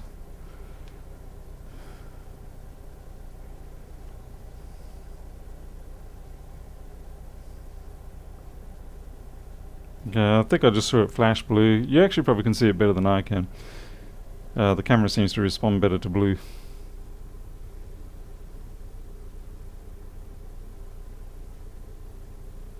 I'm pretty sure I did see it flash. Okay.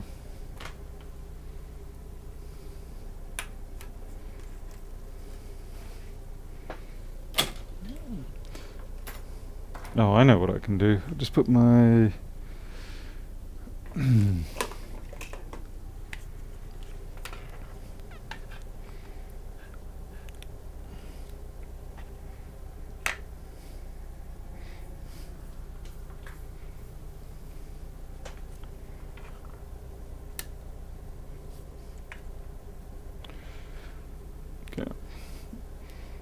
What's nice about this setup is that the red will indicate there's power, but the green will indicate the access. And it's something I can also see.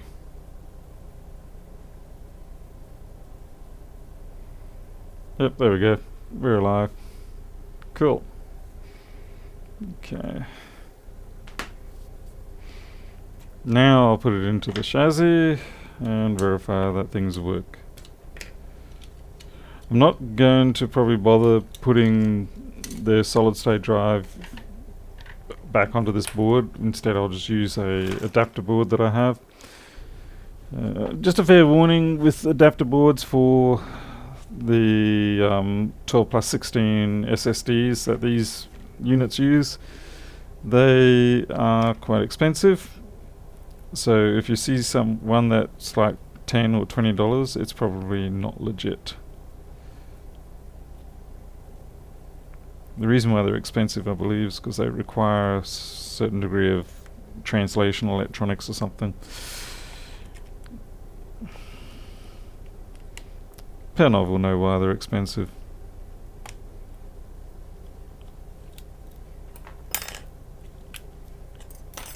But yeah, they're definitely not just your normal physical pin connect or anything like that.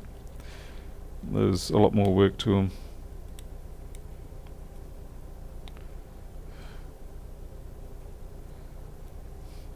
I'm trying to run ASD on this. Let's see, 00165, that'll be, I think, 3S155, is it?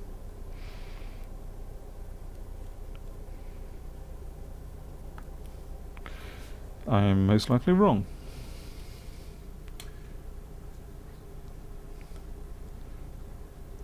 SSD adapter, I don't know what I said. Believe whatever you believe. I don't recall what I said, so nothing matters.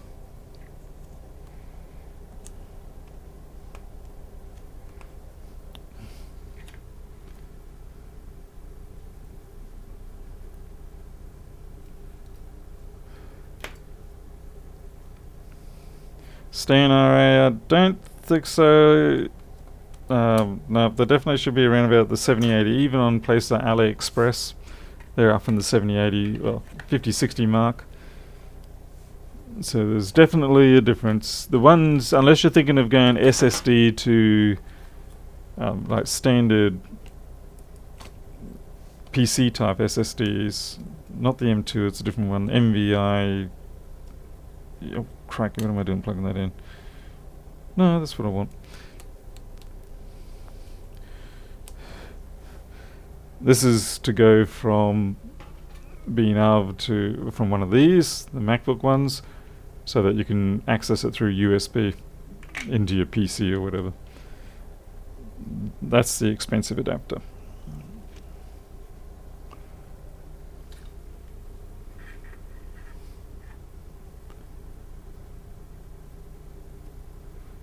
Just read a post with again explaining how you can add hardware ID of 2015 to. Oh, okay, that could be useful. Panov, can you link me to that? Because that'd be nice to be able to do at least some testing on the ASD with those models. Let's see, option.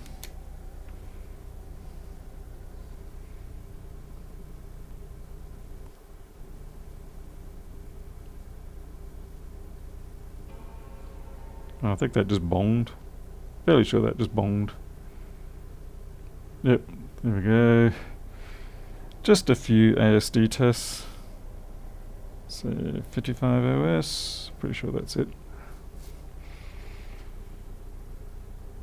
The Wi-Fi is not connected in terms of the actual antenna links, so I don't care about those. I'm just running ASD on this.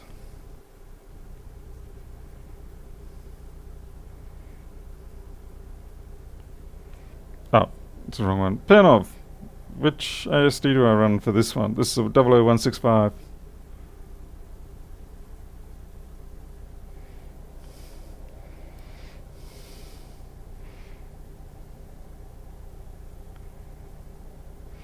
As you can tell, Panov's the smart one around here. Oh, no, right, I see. Damn it, no ASD. Can I run MRI on this? I guess I'll find out.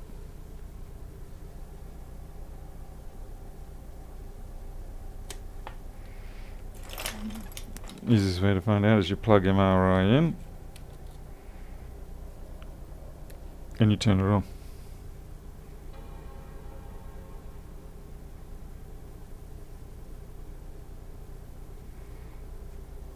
Oh, you should be able to have multiple OSs on the bootable.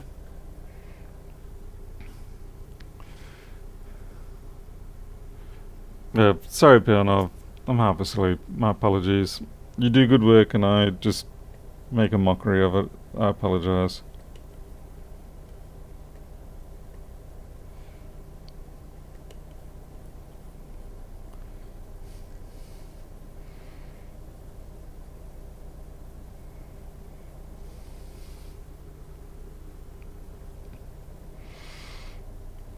This probably won't go all the way because of the fact that this is, as Piano was saying, is 2015. I think MRA only goes up to 2014. Yeah, so hence all the errors, and it's probably locked. Yep, it has. Oh well.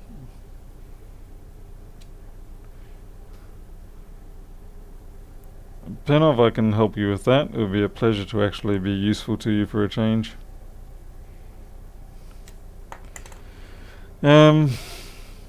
Alright, so normally at this point what I would do is I would run...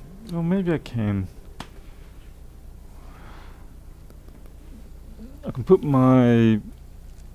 Well, as you know, I have a compile machine. And if I put the drive out of the compile machine into here, then I can run some tests like valley burn and whatnot.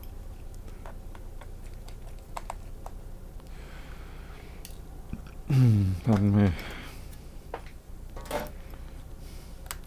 My wife is so going to kill me for being so late. On the upside, gee, Paul, I am getting tired. I nearly plugged in the solid state with the battery connected still. I mean, it's a stupid mistake. Stupid mistake. Alright. Said I was sorry. There we go.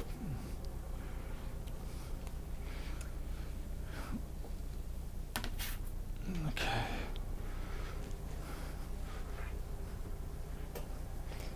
Defum, you can send me a message and I'll see if I can help.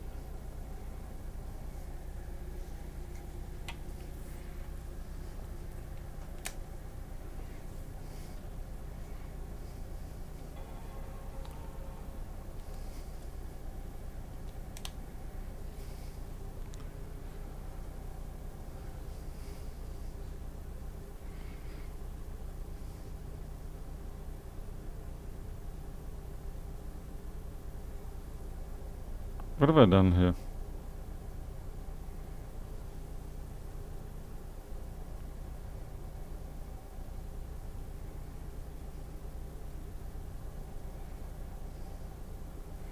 It seemed to have got it into a weird state.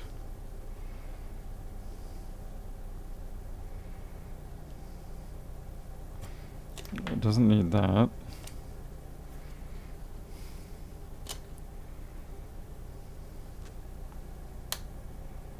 Oh, it's just...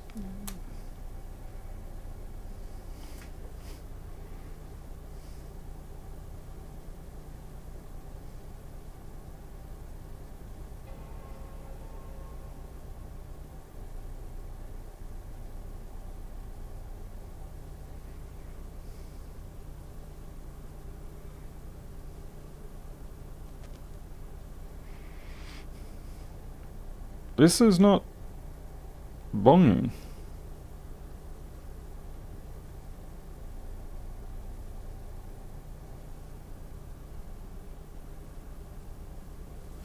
What's going on? But issues with the solid state circuitry, maybe? That's in. It was working just fine before.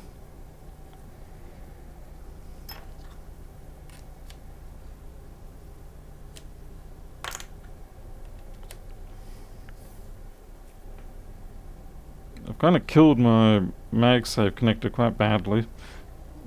I'm seeing trouble when you're working on open boards.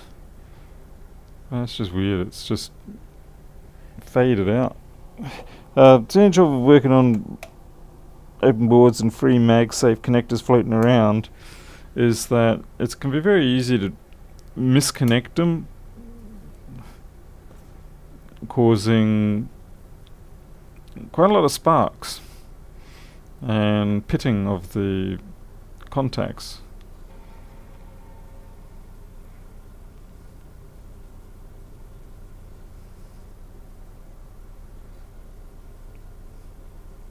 Okay, well, that works.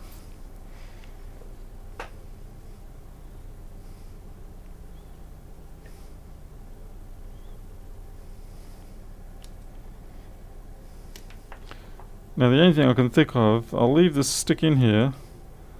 I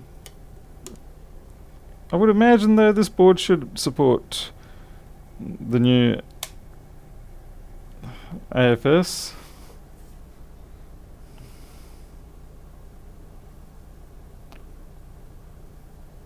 Yuhan Ryu got a lot of help repairing, doing work in Korea. Apple logo appeared as you unplugged it. Oh, okay, thanks, Marty. Alright, well, I'll just be patient then. The Chinese MagSafe cables, I mean, they're pretty much just like they'll let any power through.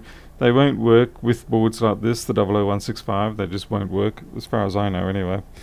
The other problem I have with them is that even when a lot of them say 85 watt on them, they actually are only 65 watt rated, and you will find that out when you try to plug them into, say, like a A1398, and everything seems to be running, but the machine just won't turn on, and they'll be white. You go plug in a genuine one, and all of a sudden, yay, it works.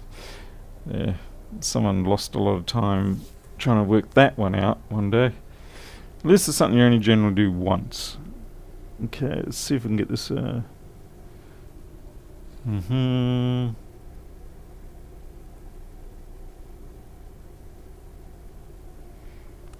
Let's see.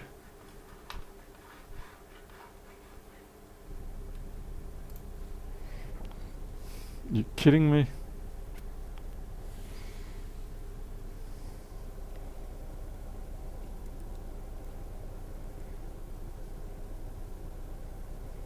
Nope, that was wrong. What am I doing? I don't know. Can't even get my password right today. Yeah, there we go.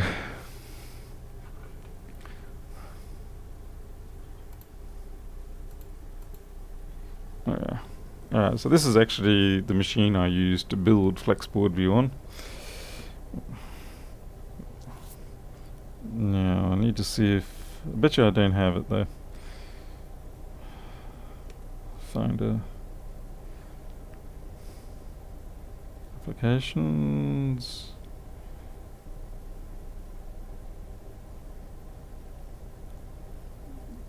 Oh, I do, thank goodness.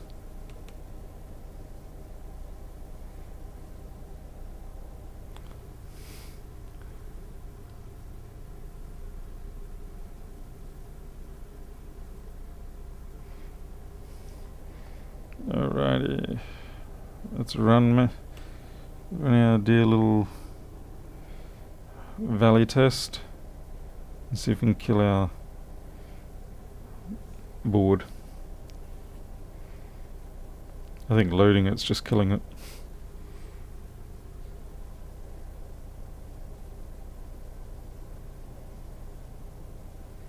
Did you already die? No, mouse is gone.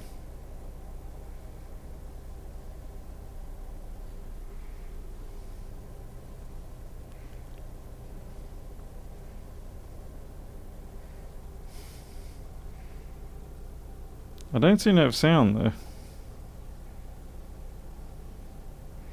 And both speakers are plugged in.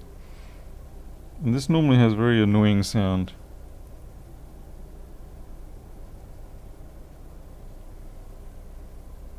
And it is dead.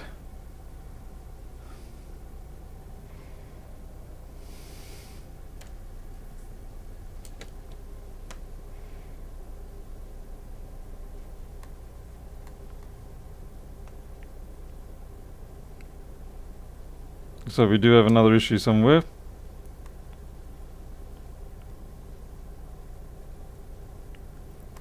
The solid state drive is actually quite hot.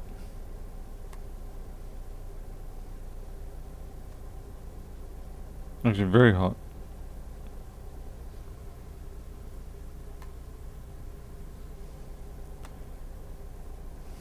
So it could actually, I don't know what to think.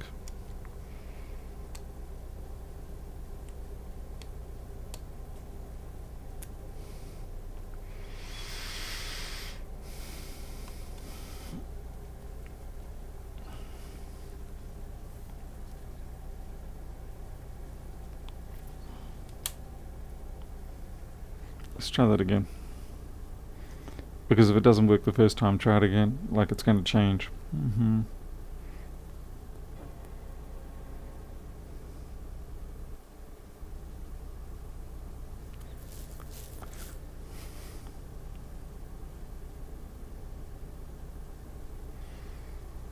just a little surprised at how hot that solid state drive was.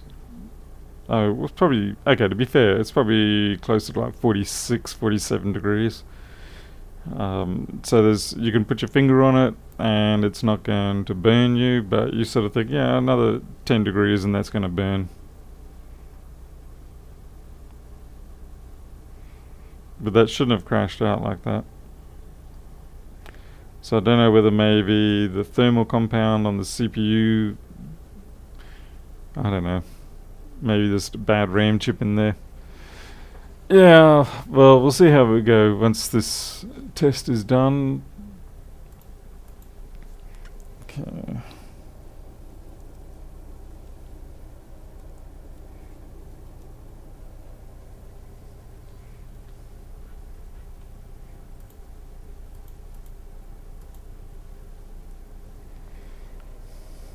Maybe it went to sleep, because that's still there. Yeah.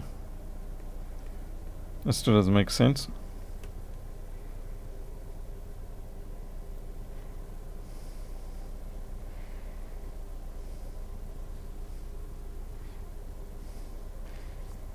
So temperature's only 60, so it's definitely not that.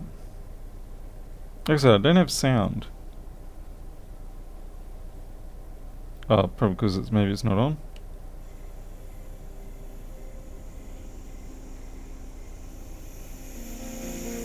We got sound now.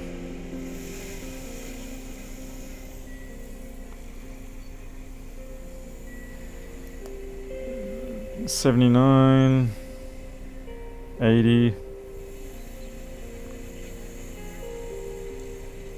81, stuttering a bit there. Yeah, see what I mean by annoying sound? It's sort of music I expect from year 2000 with Diablo 2 or something. Though I like that game a lot. Alright. Okay, there could be something else. Well, I'll ultrasonic clean this board and see how it goes. But it's a donor board, and it's, well, not this chassis, but the other chassis is what we were mainly interested in. We're going to quit this, shut it down, and go to bed, I think. There we go. I think it's more of a stuttery smooth 14 frames per second, yes.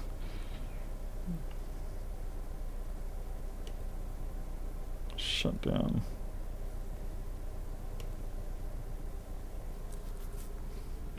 Hey Cormac, bad timing buddy, just heading off now.